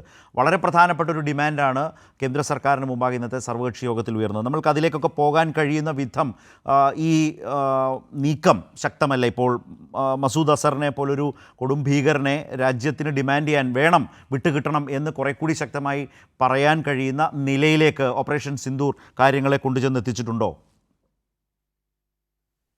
ശരത്ത്, ജയ്ഹിന്ദ്. മസൂദ് അസർ വളരെ പ്രധാനപ്പെട്ട ഭീകരവാദ നേതാവാണ്. അദ്ദേഹം ജെയ്ഷെ മുഹമ്മദിന്റെ തലതൊട്ടപ്പനാണ്. ഇദ്ദേഹത്തെ പറ്റി അധികം ആൾക്കൊന്നും അറിയാൻ പാടില്ലാത്ത ഒരു കാര്യമുണ്ട്. എൻ്റെ സേവനം ഒരു 5 വർഷം തുടർച്ചയായിട്ട് കാശ്മീർ വാലിയിലായിരുന്നു. ഒരു യൂണിറ്റ് കമാൻഡ് ചെയ്ത് അവിടെയാണ്. അതിനു മുമ്പ് ലെഫ്റ്റനന്റ് കേണലായിരിക്കുമ്പോൾ ഹെഡ് ക്വാർട്ടർ നോർത്തേൺ കമാൻഡ്. അപ്പോൾ അതിൻ്റെ എല്ലാം നെർവ് സെൻ്ററായ അവിടെ ഒരു 3 വർഷം ഓപ്സ് ബ്രാഞ്ചിലുണ്ടായിരുന്നതാണ്. അപ്പോൾ അത് കഴിഞ്ഞിട്ട് ഈ ഞാൻ കേട്ട വാർത്ത എന്താണെന്ന് വെച്ചാൽ 99 ആണല്ലോ ഈ കണ്ഡഹാർ ഉണ്ടായപ്പോഴാണല്ലോ മധൂർ ഹസനെ വിട്ടുകൊടുക്കാനുള്ള ഡിമാൻഡ് വരുന്നതും ഇവിടുന്ന് അദ്ദേഹത്തെ എസ്കോർട്ട് കൂടി ആ കാഴ്ചകളൊക്കെ നമ്മുടെ എല്ലാവർക്കും ഓർമ്മയുണ്ടാവും. അപ്പോൾ അതിനു മുമ്പ് തന്നെ ഇദ്ദേഹം നമ്മുടെ കസ്റ്റഡി ജയിലിലുണ്ടായിരുന്നു. ഒരു ജയിൽ ബ്രേക്കിനുള്ള ഒരു അറ്റംപ്റ്റ് നടത്തിയിട്ടുണ്ട്. അതിനു വേണ്ടിയിട്ട് ഒരു ടണൽ വരെ തയ്യാറായതാണ്. പക്ഷേ ആ ടണലിൽ കൂടെ പുറത്തു പോകാനുള്ള അദ്ദേഹത്തിന്റെ വയറിന്റെ അദ്ദേഹത്തിന്റെ ശരീരത്തിന്റെ വണ്ണവും കൊണ്ട് അദ്ദേഹത്തിന് പുറത്തിറങ്ങാൻ പറ്റിയില്ലെന്ന് പറഞ്ഞു. അത് ലൈറ്റ് പോയിന്റ് ആയിട്ടല്ല പറയുന്നത്, അങ്ങനെയുള്ള ഒരാളായിരുന്നു. അദ്ദേഹം അവിടെ ഇരുന്നപ്പോ കണ്ഡഹാറിന് വേണ്ടിയിട്ട് വിട്ടുകൊടുക്കേണ്ടി വന്നതാണ്. അപ്പോ അത് വിട്ട് കൊടുക്കേണ്ടി വന്ന തീരുമാനം അന്നത്തെ കേന്ദ്ര ഗവൺമെന്റിന് എടുക്കേണ്ടി വന്ന പരിതസ്ഥിതി നമുക്കറിയാലോ. അപ്പൊ ഇത്രയും ഒരു പ്ലെയിൻ ലോഡല്ല ഇന്ത്യക്കാർക്ക് വേണ്ടിയിട്ട് കുറച്ച് ഭീകരരെ വിട്ടുകൊടുക്കാൻ അന്ന് തയ്യാറായതാണ്. അത് അന്നത്തെ ഗവൺമെന്റ് എടുത്ത തീരുമാനമാണ്. അതിന് for and against in hindsight ഒക്കെ നമുക്ക് പറയാൻ പറ്റും. പിന്നെ അത് ജെയ്ഷെ മുഹമ്മദ് ഉണ്ടാവുന്നത് 99-ലാണെന്നാണ് എൻ്റെ ഓർമ്മ. ഇദ്ദേഹം വളരെ പ്രധാനപ്പെട്ട ആളാണ്. പക്ഷേ ഒരു ഭീകരവാദത്തിന്റെ ഒരു വികാരമാണ് എല്ലായിടത്തും ഉണ്ടാവുന്നത്. അതിൽ ആളുകൾ, അത് തുടക്കത്തിന് ആളുകൾ വേണമായിരിക്കും. ആക്ച്വലി ജെയ്ഷെ മുഹമ്മദ് അല്ല ആദ്യത്തെ ഭീകരവാദ സംഘടന. ആദ്യം ഉണ്ടായത് Jammu and Kashmir liberation front ആണ്. അവരുടെ മിലിറ്റന്റ് ഓർഗനൈസേഷൻ ആയിരുന്നു ഹിസ്ബുൾ മുജാഹിദീൻ. ആദ്യം കൊല്ലപ്പെടുന്ന ആളുകൾ ഹിസ്ബുൾ മുജാഹിദീൻ ആണ്. ഇപ്പോഴും നമുക്ക് ഇപ്പൊ ഓർമ്മയുണ്ടെങ്കിൽ ഈ 9 സ്ഥലം ആക്രമിച്ചതിൽ 2 ഹിസ്ബുൾ മുജാഹിദീൻകാരെ ട്രെയിൻ ചെയ്യുന്ന 2 ക്യാമ്പുകളാണ് എന്ന് ചിലര് ശ്രദ്ധിച്ചുണ്ടാവില്ല. എനിക്ക് ഇവരെ പറ്റി അറിയാവുന്ന കാരണം അത് എനിക്ക് ഇവരും ഉണ്ടല്ലോ എന്നുള്ള ഓർമ്മ വന്നതാണ്. അപ്പോ ഇതൊരു വികാരമാണ്. അത് നമ്മളെ ഇന്ത്യയെ 1000 കട്ട്സ് കൊണ്ട് തോൽപ്പിക്കാനും നമ്മളെ ക്ഷീണിപ്പിക്കാനുമുള്ള രീതി വേണ്ടിയിട്ടാണല്ലോ സിയാഉൽ ഹക്ക് ഇങ്ങനെ ഒരു സ്ട്രാറ്റജി എടുത്തത്. വിഘടനവാദവും ഈ മിലിറ്റന്റിനെ ഇങ്ങോട്ട് ട്രെയിൻ ചെയ്ത് വിടുന്നതും ISI അത് ഏറ്റെടുക്കുന്നതും ഒക്കെ. അപ്പോ അത് കഴിഞ്ഞിട്ട് HM കഴിഞ്ഞിട്ട് അവര് തന്നെ ഉണ്ടാക്കിയ ഇൻഡിജിനസ് ആയിട്ട് വേണ്ട, നമ്മൾക്ക് കൺട്രോൾ വേണമെന്ന രീതിയിലാണ് ലഷ്കർ എ തോയ്ബ ഉണ്ടാവുന്നത്. ലഷ്കർ എ തോയ്ബയുടെ ഇന്റർനാഷണൽ വിങ് ആയിട്ടാണ് JEM വരുന്നത്. പക്ഷേ കാലക്രമത്തിൽ LTTയും ജെയ്ഷെ മുഹമ്മദും രണ്ടും പല ഇതിലായിട്ട് കാശ്മീരിൽ ഭീകരവാദം വളർത്തിക്കൊണ്ട് വരികയാണ്. അപ്പോ ഹഫീസ് അദ്ദേഹവും നമ്മുടെ ലഷ്കർ എ തോയ്ബയുടെ ടോപ്പ് മോസ്റ്റ് ആളും ഹഫീസ് സയ്യിദ്, അതുപോലെ ഇവിടുത്തെ ജെയ്ഷെ മുഹമ്മദിന്റെ ടോപ്പ് മാൻ മസൂദ് അസർ എന്നിവരൊക്കെ ഒരു ട്രാൻസിറ്ററി ആണെങ്കിൽ അദ്ദേഹം ഇന്ന് മരിക്കുകയോ കൊല്ലപ്പെടുകയോ ചെയ്യുകയാണെങ്കിൽ ആ സ്ഥാനം ഏറ്റെടുക്കാനുള്ള ആളുകളുണ്ട്. എന്ന് വെച്ചാൽ വർഷങ്ങളായിട്ട് രൂപപ്പെട്ടു വന്ന ഈ ഭീകരവാദത്തിന്റെ എല്ലാം ഉൾക്കൊണ്ടുകൊണ്ട് ആളുകളുണ്ട്. അതിനെയൊക്കെ ഒരു ആളുകളെ കൊടുക്കാൻ. അതെ, അതുകൊണ്ടാണ് ഹെവൻ ഫോർ ടെററിസ്റ്റ്സ് എന്ന് രാജ്യത്തിൻ്റെ പ്രതിരോധ മന്ത്രാലയവും വിദേശകാര്യ മന്ത്രാലയവും ഓപ്പറേഷൻ സിന്ദൂറിന് ശേഷം അതേക്കുറിച്ച് ആ ഭാഗത്തെക്കുറിച്ച് വിശദീകരിച്ചതും വിശേഷിപ്പിച്ചതും അങ്ങനെയാണ്. അങ്ങനെ 21 ക്യാമ്പുകളാണ് ഐഡൻറ്റിഫൈ ചെയ്തിട്ടുള്ളത്. അതിൽ 9 കേന്ദ്രങ്ങൾക്ക് നേരെയാണ് ഇന്നലെ ആക്രമണം തിരിച്ചടിച്ചത്.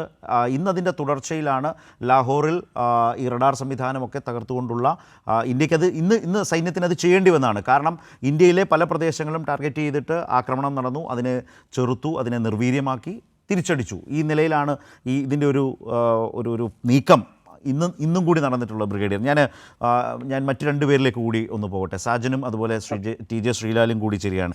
ഇപ്പോൾ നേരത്തെ സാജൻ പറഞ്ഞൊരു പോയിന്റിലേക്കാണ് സാജൻ, അതായത് ഇതിൻ്റെ തുടർച്ചയിൽ ഒരു യുദ്ധമല്ല, വളരെ ശക്തമായ മുന്നറിയിപ്പ് പാകിസ്ഥാന് നൽകുന്നു. പാകിസ്ഥാൻ കൃത്യമായി ഭീകരതയ്ക്കെതിരായ നിലപാട് സ്വീകരിച്ചേ പറ്റൂ എന്ന് പറയുമ്പോൾ ഇന്ത്യക്ക് കൃത്യമായ ഡിമാൻഡുകൾ മുന്നോട്ട് വെക്കാൻ കഴിയില്ലേ? മുമ്പ് പറഞ്ഞ പോലെ മസൂദ് അസറിനെ വിട്ടുകിട്ടണം, ഹഫീസ് സയ്യിദിനെ പോലുള്ള കൊടും ഭീകരരെ വിട്ടുകിട്ടണം, അവരൊക്കെ പാകിസ്ഥാനിൽ കൃത്യമായി തമ്പടിച്ച് അവർ ആ നിലയിൽ പ്രവർത്തിച്ചു വരുന്നു എന്ന് രാജ്യത്തിന് വളരെ കൃത്യമായി ലോകത്തിന് മുമ്പിൽ തെളിയിക്കാനായി. ഞാനിത് പറയുമ്പോൾ നേരത്തെ കാണ്ഡഹാറും ഒക്കെ കണക്ട് ചെയ്തുകൊണ്ട് ഒരു ഭാഗം കൂടി ഒന്ന് സൂചിപ്പിക്കുന്ന നൽകാം. IC-814 ഇന്ത്യൻ എയർലൈൻസിൻ്റെ വിമാനമാണ് 1999 ഡിസംബറിൽ ക്രിസ്മസിൻ്റെ തലേന്ന് 24-ന് റാഞ്ചിയത്. ഡിസംബർ 31-നാണ് നമ്മൾ ആ ഭീകരരുടെ ഡിമാൻഡിന് വഴങ്ങി 3 കൊടും ഭീകരരെ വിട്ടുകൊടുത്തുകൊണ്ട് വിമാനം തിരിച്ചെടുത്തത്. അന്ന് അതേക്കുറിച്ച് ജോസി ജോസഫിനെ നിങ്ങൾക്ക് ഞാൻ പരിചയപ്പെടുത്തേണ്ട കാര്യമില്ല, മലയാളി പ്രേക്ഷകർക്കും നന്നായി അറിയാം. ഏറ്റവും പ്രമുഖനായിട്ടുള്ള അന്വേഷണാത്മക ജേർണലിസ്റ്റാണ്. അദ്ദേഹത്തിൻ്റെ നിശബ്ദ അട്ടിമറി എന്ന പുസ്തകത്തിലെ ഒരു അധ്യായം തന്നെ അതാണ്, ഒരു വിമാന റാഞ്ചലും അതിൻ്റെ അനന്തരഫലങ്ങളും എന്നാണ്. സാജൻ, ഞാൻ അതിലെ 1-2 വാചകങ്ങളൊന്ന് വായിക്കാം. പ്രത്യേകിച്ച് നമ്മൾ ഈ ഡിപ്ലോമാറ്റിക് ടേബിളിലേക്ക് പോകുമ്പോൾ, നയതന്ത്ര കാര്യങ്ങളിലേക്ക്, ചർച്ചകളിലേക്ക് പോകുമ്പോൾ എത്രമാത്രം കർക്കശമാകണം എന്നതിൻ്റെ ഒരു അനുഭവം എനിക്ക് തോന്നുന്നു കാണ്ഡഹാറിലെ ആ സമീപനവുമായി ബന്ധപ്പെട്ട്. അതിൽ ജോസഫ് എഴുതുന്നത്, ഭീകരവാദം സംബന്ധിച്ച യാതൊരു യുക്തിയുമില്ലാത്ത നയകൗശലത്തിൻ്റെ അസംബന്ധ പ്രകടനം പോലെ 3 കൊടും ഭീകരർക്കൊപ്പം ഇന്ത്യയുടെ വിദേശകാര്യമന്ത്രിയും കാണ്ഡഹാറിലേക്ക് ഒരേ വിമാനത്തിൽ, എന്ന് വെച്ചാൽ ഈ കൊടും ഭീകരരെ കൊടുത്ത് ആ വിമാനം മടക്കിയെടുക്കുന്നതിന് അന്നത്തെ വിദേശകാര്യമന്ത്രിയായിരുന്ന ജസ്വന്ത് സിംഗും ഒരേ വിമാനത്തിൽ പോയ ഒരു അനുഭവത്തെയാണ്, ഒരു പ്രശ്നത്തെയാണ് ചൂണ്ടിക്കാട്ടിയിട്ടുള്ളത്. അത് പറഞ്ഞത് ഒരു യുക്തിയുമില്ലാത്ത നയകൗശലത്തിൻ്റെ അസംബന്ധ പ്രകടനം. ഈ ഒരു അനുഭവം നയതന്ത്ര വിലപേശലിലും ഇടപെടലിലും ഒരു അനുഭവമായി നമ്മുടെ മുമ്പിലുണ്ട്. അത് സംഭവിക്കരുത്.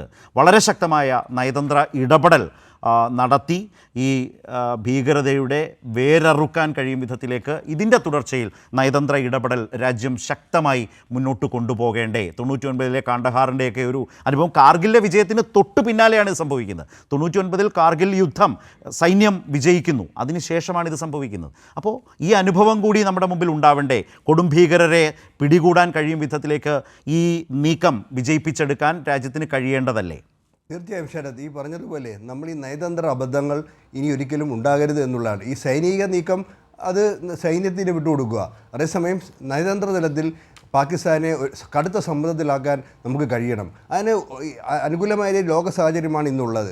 ഇപ്പോൾ നമ്മുടെ ചില മാധ്യമങ്ങൾ പ്രചരിപ്പിക്കുന്നത് പോലെ ചൈന പാകിസ്ഥാനെ സഹായിക്കും എന്നൊക്കെയുള്ള അതുകൊണ്ട്, പക്ഷേ അതിലൊന്നും വലിയ കാര്യമില്ല. കാരണം ചൈന പേരിന് ചൈനയും പാകിസ്ഥാനുമായിട്ട് ചില തന്ത്രപരമായ ചില സഹകരണങ്ങളൊക്കെ ഉണ്ട്. എന്നാൽ പോലും ഇന്ത്യയും ചൈനയും തമ്മിലുള്ള വ്യാപാരം ചരിത്രത്തിൽ ഏറ്റവും മികച്ച ദിശയിൽ നിൽക്കുകയാണ്, ഇന്ത്യ ചൈന ഉഭയകക്ഷി വ്യാപാരം. അതുകൊണ്ട് ഇന്ത്യക്ക് ദോഷം വരുന്ന ഒരു കാര്യവും ചൈന ആഗ്രഹിച്ചാലും ഇല്ലെങ്കിലും ചൈനയ്ക്ക് ഇപ്പോൾ ചെയ്യാൻ കഴിയില്ല. കാരണം അത് ചൈനയുടെ തന്നെ കാര്യം. ചൈനയും അമേരിക്കയും തമ്മിലുള്ള ബന്ധം വളരെ മോശമായി നിലനിൽക്കുന്ന സാഹചര്യത്തിൽ ഇന്ത്യയെ പിണക്കുകയോ ഇന്ത്യക്ക് ദോഷം വരികയോ ചെയ്യുന്ന ഒരു കാര്യത്തിലും ചൈനയ്ക്ക് ഇപ്പോൾ ആലോചിക്കാൻ പോലും കഴിയില്ല. അതുകൊണ്ട് തന്നെ ചൈനയായിട്ടുള്ള ഇപ്പോൾ ചൈന പേരിന് ഇന്ത്യ നടത്തിയ ആക്രമണത്തെ ചൈന പേരിന് ഒന്ന് അതിൽ ഖേദം പ്രകടിപ്പിച്ചിട്ടൊക്കെ ഉണ്ട്. പക്ഷേ അതൊക്കെ ഒരു ജസ്റ്റർ മാത്രമാണ്.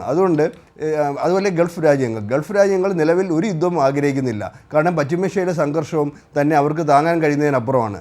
ഇതിന് പുറമെ ലോക സാഹചര്യം നോക്കിയാൽ നേരത്തെ ശരത് ചൂണ്ടിക്കാണിച്ചതുപോലെ റഷ്യ ഉക്രൈൻ യുദ്ധം ഇതൊക്കെ നീണ്ടുപോവുകയാണ്. അതുകൊണ്ട് ഒരു യുദ്ധത്തിലേക്ക് നീങ്ങുക എന്നുള്ളത് ഇപ്പോൾ ലോകത്തിന് ലോക ജനസംഖ്യയിൽ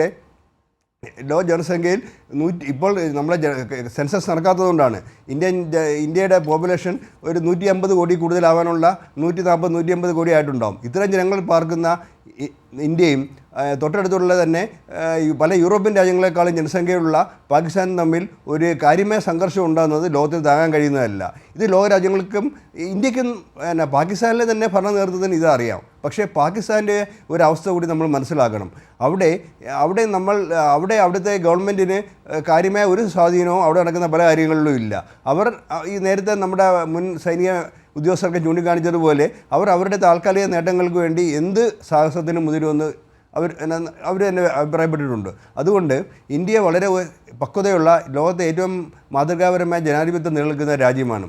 നയതന്ത്രപാത ഇന്ത്യക്ക് വളരെ കൃത്യമായി ഇതേ സമയത്ത് തന്നെ ഓപ്പറേഷൻ സിന്ദൂർ നടക്കുന്ന ഇതേ സമയത്ത് തന്നെ ബലൂചിസ്ഥാൻ ലിബറേഷൻ ആർമിയും വലിയ ആക്രമണം പാക് സർക്കാരിന് നേരെ പാക് മണ്ണിൽ നടത്തിക്കൊണ്ടിരിക്കുകയാണ്. ഇന്ന് അങ്ങനെയും ദൃശ്യങ്ങൾ പുറത്തു വന്നു. അപ്പോൾ എല്ലാ തരത്തിലും ഇപ്പോൾ ലാഹോറിലും കറാച്ചിയിലും റാവൽപിണ്ടിയിലും നടന്ന സ്ഫോടനങ്ങൾ, ഇന്ത്യ തന്നെ ഏറ്റെടുത്ത ആക്രമണങ്ങൾ ഒരു ഭാഗത്ത്, അതുപോലെ ബലൂചിസ്ഥാൻ, അതുപോലെ അഫ്ഗാൻ അതിർത്തിയിലെ പ്രശ്നങ്ങൾ ഭീകരമായി പാകിസ്ഥാൻ നേരിടുന്നു. ഈ ബലൂചിസ്ഥാൻ്റെ ഭാഗത്തു നിന്നുള്ള ശക്തമായ ആ വിഘടനവാദത്തിൻ്റെ ആക്രമണങ്ങൾ ഒരു ഭാഗത്ത് നിൽക്കുന്നു. മുമ്പ് നമ്മളൊക്കെ സംസാരിച്ച പോലെ അങ്ങേയറ്റം കടുത്ത സാമ്പത്തിക പ്രതിസന്ധിയിൽ പാകിസ്ഥാൻ നിൽക്കുന്നു. അങ്ങനെ കംപ്ലീറ്റായി പൂർണ്ണമായും ഷഹബാസ് ഷെരീഫിൻ്റെ ആ സർക്കാർ ജനവിരുദ്ധമായി ജനപ്രീതിയില്ലാതെ നിൽക്കുന്നൊരു ഘട്ടം കൂടിയാണ്. അതെ, തീർച്ചയായിട്ടും. ഇപ്പോൾ പാകിസ്ഥാൻ്റെ കാര്യം അങ്ങനെ പറഞ്ഞു കഴിഞ്ഞാൽ ഇപ്പോൾ പാകിസ്ഥാൻ്റെ പല ഭാഗങ്ങളും സൗദി അറേബ്യ പോലെ രാജ്യങ്ങൾക്ക് കൃഷി ചെയ്യാൻ പാട്ടത്തിന് കൊടുത്തിരിക്കുകയാണ്. സൗദി അറേബ്യ അവർക്ക് വേണ്ട പല ഭക്ഷ്യധാന്യങ്ങളും പച്ചക്കറി ഉൾപ്പെടെ പാകിസ്ഥാനിൽ കൃഷി ചെയ്ത് അങ്ങനെയൊക്കെയാണ് പാകിസ്ഥാൻ നിലനിൽക്കുന്നത്. അമേരിക്കയ്ക്ക് പഴയതുപോലെ ട്രംപിൻ്റെ ഇപ്പോഴത്തെ വരവോടെ തന്നെ പാകിസ്ഥാനെ ഒരു വിധത്തിലും അവർ സഹായിക്കാൻ വേണ്ടി, പക്ഷേ തന്ത്രപരമായ ചൈനയ്ക്കെതിരെയുള്ള നീക്കത്തിൻ്റെ ഭാഗമായി ചിലപ്പോൾ എന്തെങ്കിലും ഉള്ളൂ. പക്ഷേ പാകിസ്ഥാൻ ഇത്രയേറെ തകർന്ന ഒരു അവസരം നിൽക്കുന്ന പാകിസ്ഥാൻ, അപ്പോൾ അവരെ നമ്മൾക്ക് ഏറ്റവും കൂടുതൽ ശ്വാസം മുട്ടിക്കാൻ കഴിയുന്നത് സൈനിക നടപടിയോടൊപ്പം അത് വളരെ സമർത്ഥമായി നയതന്ത്ര ഇടപെടലാണ്, ആ വിലപേശലാണ്, ആ ഇടപെടലാണ് ഇനി അതിൻ്റെ ഒരു പൂർണ്ണമായ വിജയം കാണേണ്ടിയിരിക്കുന്നത് എന്ന് പറയുന്ന എല്ലാവരും വളരെയധികം നിരീക്ഷിക്കുന്ന, വളരെ കൃത്യമായി പറയുന്ന ഒരു കാര്യം അത് തന്നെയാണ്. സാജൻ, ഞാൻ ശ്രീലാലിനോടുകൂടി ഇതേക്കുറിച്ച്, ഞാൻ 99-ലെ കാണ്ഡഹാർ വാജ്പേയി ഭരണകാലത്ത് സംഭവിച്ച ആ ഒരു യുക്തിയുമില്ലാത്ത നയകൗശലത്തിൻ്റെ പരാജയത്തെക്കുറിച്ച് ജോസി ജോസഫ്, അസംബന്ധ പ്രകടനത്തെക്കുറിച്ച് ജോസി ജോസഫ് എഴുതിയതാണ് ശ്രീലാൽ ഞാൻ നേരത്തെ സൂചിപ്പിച്ചത്. ഇതൊക്കെ പാഠമാകണം. യുദ്ധങ്ങൾ അല്ലെങ്കിൽ ഇത്തരം നീക്കങ്ങളിൽ സൈന്യം വിജയം അല്ലെങ്കിൽ നേട്ടം രാജ്യത്തിന് സമ്മാനിക്കുമ്പോൾ അതിനെ നയതന്ത്രപരമായി കൂടി മികവിലേക്ക് എത്തിക്കാൻ, രാജ്യം ആഗ്രഹിക്കുന്നതിലേക്ക് എത്തിക്കാൻ, ഭീകരതയുടെ വേരറുക്കാൻ ആ നയതന്ത്ര ബന്ധത്തിലൂടെ രാജ്യത്തിന് കഴിയേണ്ടതുമുണ്ട്. അടുത്ത സ്റ്റെപ്പ് അതാണല്ലോ.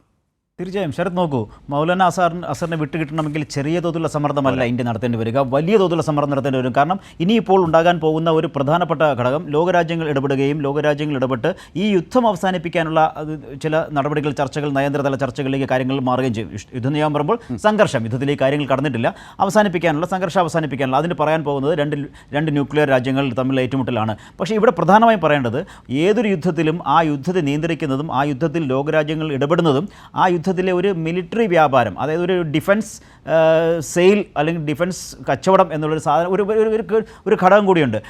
അത്തരം സന്ദർഭങ്ങൾ, അത്തരം സാഹചര്യങ്ങളുള്ള രാജ്യങ്ങൾ തമ്മിൽ യുദ്ധത്തിലാണ് ആ യുദ്ധം ഒരിക്കലും അവസാനിക്കാതെ നീണ്ടുപോകുന്നത്. ഇപ്പോൾ യുക്രൈൻ റഷ്യ യുദ്ധം നടക്കുമ്പോൾ തന്നെ എന്തുകൊണ്ട് ഇത്ര ചെറിയ രാജ്യമായ യുക്രൈൻ ഈ റഷ്യക്കെതിരെയുള്ള യുദ്ധത്തിൽ പിടിച്ചു നിൽക്കുന്നു എന്ന് ചോദിച്ചു കഴിഞ്ഞാൽ അവിടെ അമേരിക്കൻ യുദ്ധ കമ്പനികൾ, അമേരിക്കൻ ആയുധ നിർമ്മാണ കമ്പനികൾ അവർക്ക് ആയുധങ്ങൾ നൽകുന്നു. ആ ആയുധങ്ങൾക്ക് പകരം അമേരിക്കൻ സർക്കാർ ആ കമ്പനികൾക്ക് പൈസ നൽകുന്നു. ഇങ്ങനെ ഈ ഒരു യുദ്ധ വ്യാപാരമാണ് ഈ പലപ്പോഴും യുദ്ധം നീട്ടിക്കൊണ്ടുപോകുന്നത്. പക്ഷേ ഇവിടെ അതിനുള്ള സാധ്യതയില്ല. കാരണം ഇന്ത്യക്ക് കരുതലായി ആവശ്യത്തിലധികമുള്ള യുദ്ധസാമഗ്രികൾ ഉണ്ട് താനും. അതേസമയത്ത് പാകിസ്ഥാന് ഈ ആയുധങ്ങൾ വാങ്ങാനുള്ള യാതൊരു തരത്തിലുള്ള നിർവാഹവുമില്ല. അതുകൊണ്ട് തന്നെ ഇത് ഒരു യുദ്ധ വ്യാപാരമായി ഈ ഇന്ത്യയും പാകിസ്ഥാനും തമ്മിലുള്ള യുദ്ധമുണ്ടായാൽ അതൊരു യുദ്ധ കച്ചവടമായി മാറില്ല എന്നുള്ളത് ഉറപ്പാണ്. കാരണം പാകിസ്ഥാൻ അതിനുള്ള ശേഷിയില്ലാത്ത ഒരു രാജ്യമാണ് ഇപ്പോൾ. അതുകൊണ്ട് തന്നെ പിന്നീട് വരുന്നത് സൗഹൃദ രാഷ്ട്രം, അതോടൊപ്പം തന്നെ ടെറിറ്റോറിയൽ ഒരു പ്രോക്സിമിറ്റി. ഇപ്പോൾ ചൈന പാകിസ്ഥാനെ പിന്തുണയ്ക്കും എന്ന് പറയുന്നതിനുള്ള കാരണം തന്നെ ചൈന പാക് ടെറിറ്റോറിയൽ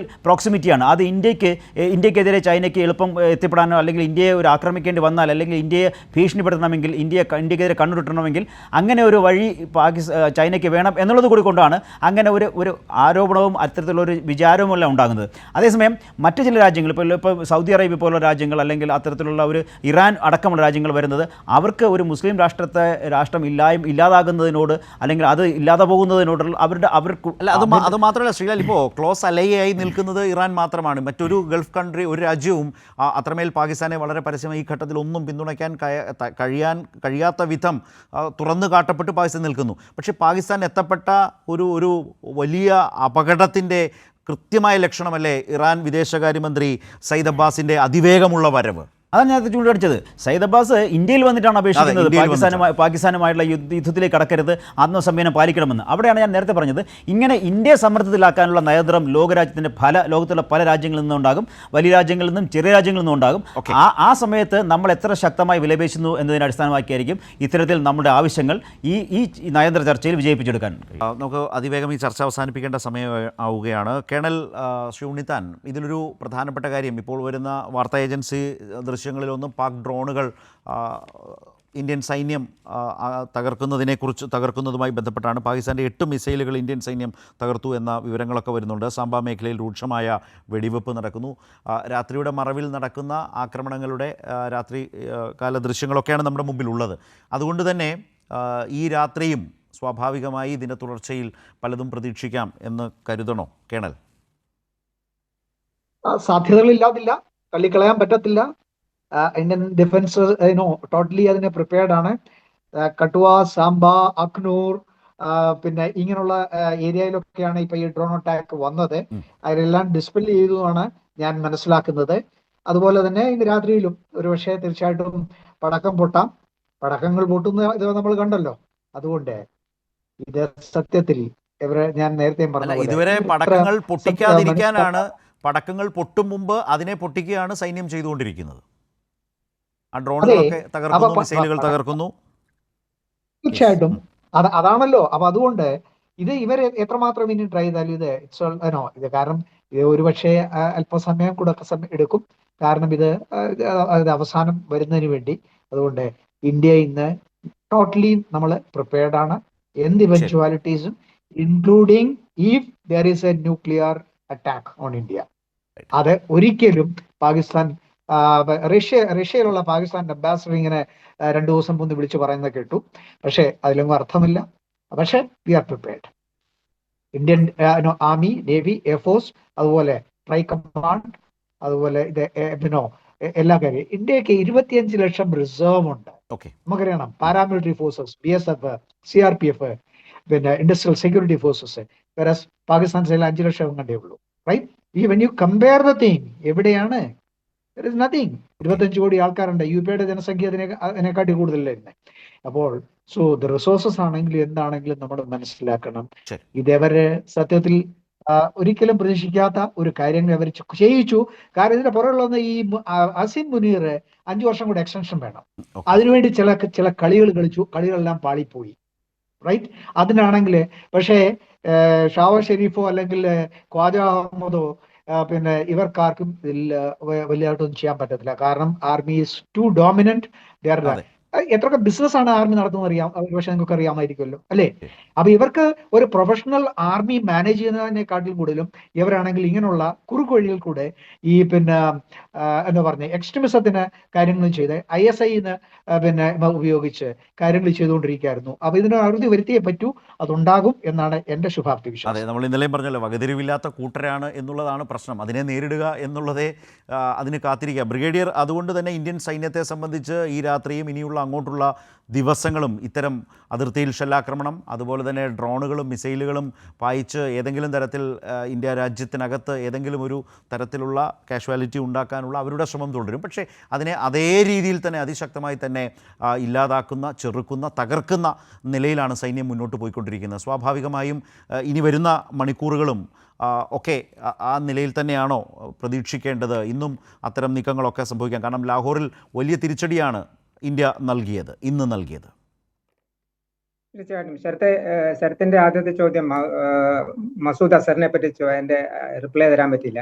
അത് അദ്ദേഹത്തെ നമ്മൾ തീർച്ചയായിട്ടും ചോദിക്കണം. അദ്ദേഹം ഓൾറെഡി പ്രിസ്ക്രൈബ്ഡ് ടെററിസ്റ്റ് ആണ് യുഎന്റെ. അത് നമ്മുടെ വൺ ഓഫ് ദ ഡിമാൻഡ്സ് ആയിരിക്കണം. ഇനി എന്താണ് ഇതിൽ സ്റ്റേക്ക് ഉള്ളത്? ഏറ്റവും കൂടുതലുള്ളത് പാകിസ്ഥാൻ ആർമിക്കാണ്. ഇതിന് എതിരായിട്ട് അവർക്ക് രാഷ്ട്രത്തിന് എന്ത് സംഭവിക്കുന്നു എന്നുള്ളത് അവർക്ക് സെക്കൻഡറി ആണ്. അതാണ് നമ്മൾ കണ്ടിട്ടുള്ളത്. ആന്റി ഇന്ത്യ എന്ന ഒരു പൊസിഷൻ പാകിസ്ഥാൻ ജനതയെ വിശ്വസിപ്പിച്ചുകൊണ്ടാണ് അവർ ഇത്രയും നാൾ ഇരുന്നത്.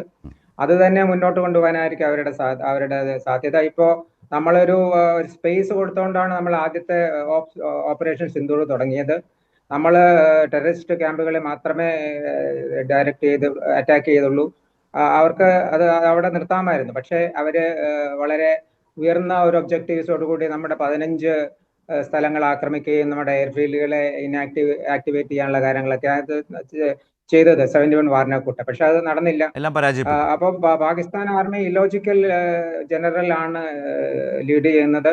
അതുകൊണ്ട് ഇന്ത്യക്കെതിരായിട്ട് ഇനിയും ഒരു തേർഡ് സ്റ്റെപ്പും കൂടെ എടുക്കാതിരിക്കാനുള്ള സാധ്യത ഇല്ലാതില്ല. അതുകൊണ്ട് എന്തിനു വേണ്ടി നമ്മൾ പ്രതീക്ഷിക്കണം. പക്ഷെ നമ്മൾ ഓൾറെഡി റെഡിയാണ്, നമ്മൾ ഇഫക്റ്റീവ് ആണ്, നമ്മുടെ വെപ്പൺസ് ഇഫക്റ്റീവ് ആണ്, the men behind the weapon are effective. അതെല്ലാം നമ്മളിപ്പോ ഓൾറെഡി എന്തെങ്കിലും കാണിച്ചു കൊടുത്താൽ 100% നമ്മൾ തെളിയിച്ചു കഴിഞ്ഞിരിക്കുന്നു. നമ്മുടെ നാട്ടുകാരും നമ്മുടെ ഇന്ത്യൻസ് എല്ലാവരും നമ്മുടെ സേനകളുടെ പുറകെ ഉണ്ടായിരിക്കണമെന്ന് ആണ് എനിക്ക് പറയാനുള്ളത്. നിശ്ചയമായും ബ്രിഗേഡിയർ, അത് ഇന്ന് കണ്ട സർവകക്ഷി യോഗം എന്നുള്ളത് രാജ്യം ഒറ്റക്കെട്ടായി, അതിനകത്ത് രാഷ്ട്രീയമായ വിയോജിപ്പുകളും കേന്ദ്ര സർക്കാരിനോടുള്ള ശക്തമായ വിയോജിപ്പൊക്കെ പ്രതിപക്ഷ പാർട്ടികൾക്കുള്ളപ്പോൾ തന്നെ ഈ സൈനിക നീക്കം അതിന് പൂർണ്ണമായ പിന്തുണ കൊടുത്തുകൊണ്ട് തന്നെ നയതന്ത്ര തലത്തിൽ ശക്തമായി എങ്ങനെ രാജ്യം ഈ വിഷയത്തെ മുന്നോട്ട് കൊണ്ടുപോകണം എന്ന ക്രിയാത്മക നിർദ്ദേശങ്ങൾ കൂടിയാണ് പ്രതിപക്ഷ പാർട്ടികളിൽ നിന്നടക്കം കേന്ദ്ര സർക്കാരിന് മുൻപാകെ പോയത്.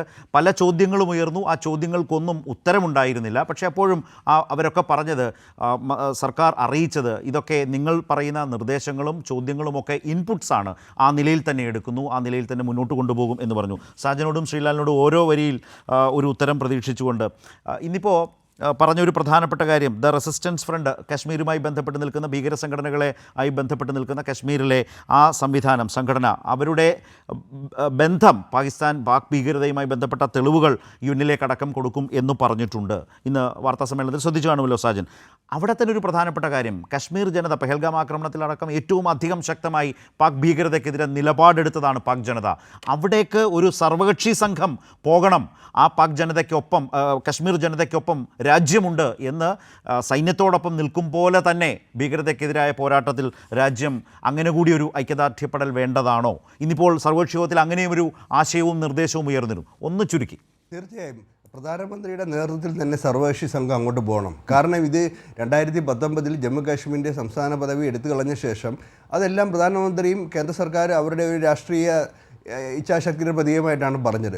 അതേപോലെ തന്നെ വളരെ പ്രധാനപ്പെട്ട ഒരു സാഹചര്യമാണ് ഇപ്പോൾ. അതുകൊണ്ട് പ്രധാനമന്ത്രി ഉചിതമായ സമയത്ത് പ്രധാനമന്ത്രിയുടെ നേതൃത്വത്തിൽ തന്നെ ചെറുതും വലുതുമായ എല്ലാ രാഷ്ട്രീയ പാർട്ടികളെയും ഉൾപ്പെടുത്തിയിട്ടുള്ള സർവകക്ഷി സംഘം പോവുകയും, കാരണം കാശ്മീർ ജനത ഈ ഘട്ടത്തിൽ കാണിച്ച ഐക്യവും ഇന്ത്യയുടെ അവിഭാജ്യ ഘടകമാണ് ജമ്മു കാശ്മീർ എന്ന വികാരം ഉയർത്തിപ്പിടിച്ച് ഭീകരതയ്ക്കെതിരെ തെരുവിൽ പ്രകടനം നടത്തിയ, ഹർത്താൽ ആചരിച്ച ഒരു ജനതയാണ് നമുക്ക് കഴിഞ്ഞ ദിവസങ്ങളിൽ കാണാനായത്. ആ ഒരു സാഹചര്യം കേന്ദ്ര സർക്കാർ വളരെ പ്രയോജനപ്പെടുത്തണം. കാരണം ഇന്ത്യ ഒറ്റക്കെട്ടാണ്, ഭീകരതയ്ക്കെതിരെ ഇന്ത്യ ഒറ്റക്കെട്ടാണെന്നുള്ള സന്ദേശം ലോകത്തിന് മുഴുവൻ നൽകാൻ ഈ സാഹചര്യം കേന്ദ്ര സർക്കാർ ഉപയോഗപ്പെടുത്തണം എന്നാണ് പറയാനുള്ളത്. ശ്രീലാലിൻ്റെ കൂടി അഭിപ്രായം. തീർച്ചയായും ശരത്, അതൊരു ഏറ്റവും സ്വാഗതാർഹമായ ഒരു നിർദ്ദേശമാണ്. കശ്മീർ ജനത നമ്മൾക്കൊപ്പം നിന്നു, അവർ ഈ പഹൽഗാം ആക്രമണത്തെ തള്ളിക്കളഞ്ഞതുകൊണ്ട് തന്നെ അവർക്ക് ഐക്യദാർഢ്യം പ്രഖ്യാപിച്ച് നമ്മുടെ സർവകക്ഷി സംഘം പോകേണ്ട അത്യാവശ്യമാണ്. അവിടെ തന്നെ ഒരു കാര്യം പറഞ്ഞു നിർത്താം, നമ്മൾ ഏറ്റവും ശ്രദ്ധിക്കാതെ പോയൊരു കാര്യമുണ്ട്. അതായത് ഈ പറയുന്ന പാകിസ്ഥാൻ ഇത്രയും വലിയ പ്രചാരണ തന്ത്രങ്ങൾ നടക്കുമ്പോൾ പോലും ഇന്ത്യ വിരുദ്ധമായ ഒരു വലിയ റാലിയോ ഒരു വലിയ പ്രതിഷേധ പ്രഖ്യാപനങ്ങളോ ഒന്നും പാകിസ്ഥാൻ നമ്മൾ കണ്ടില്ല എന്നുള്ളത് നമ്മൾ കാണേണ്ടതുണ്ട്.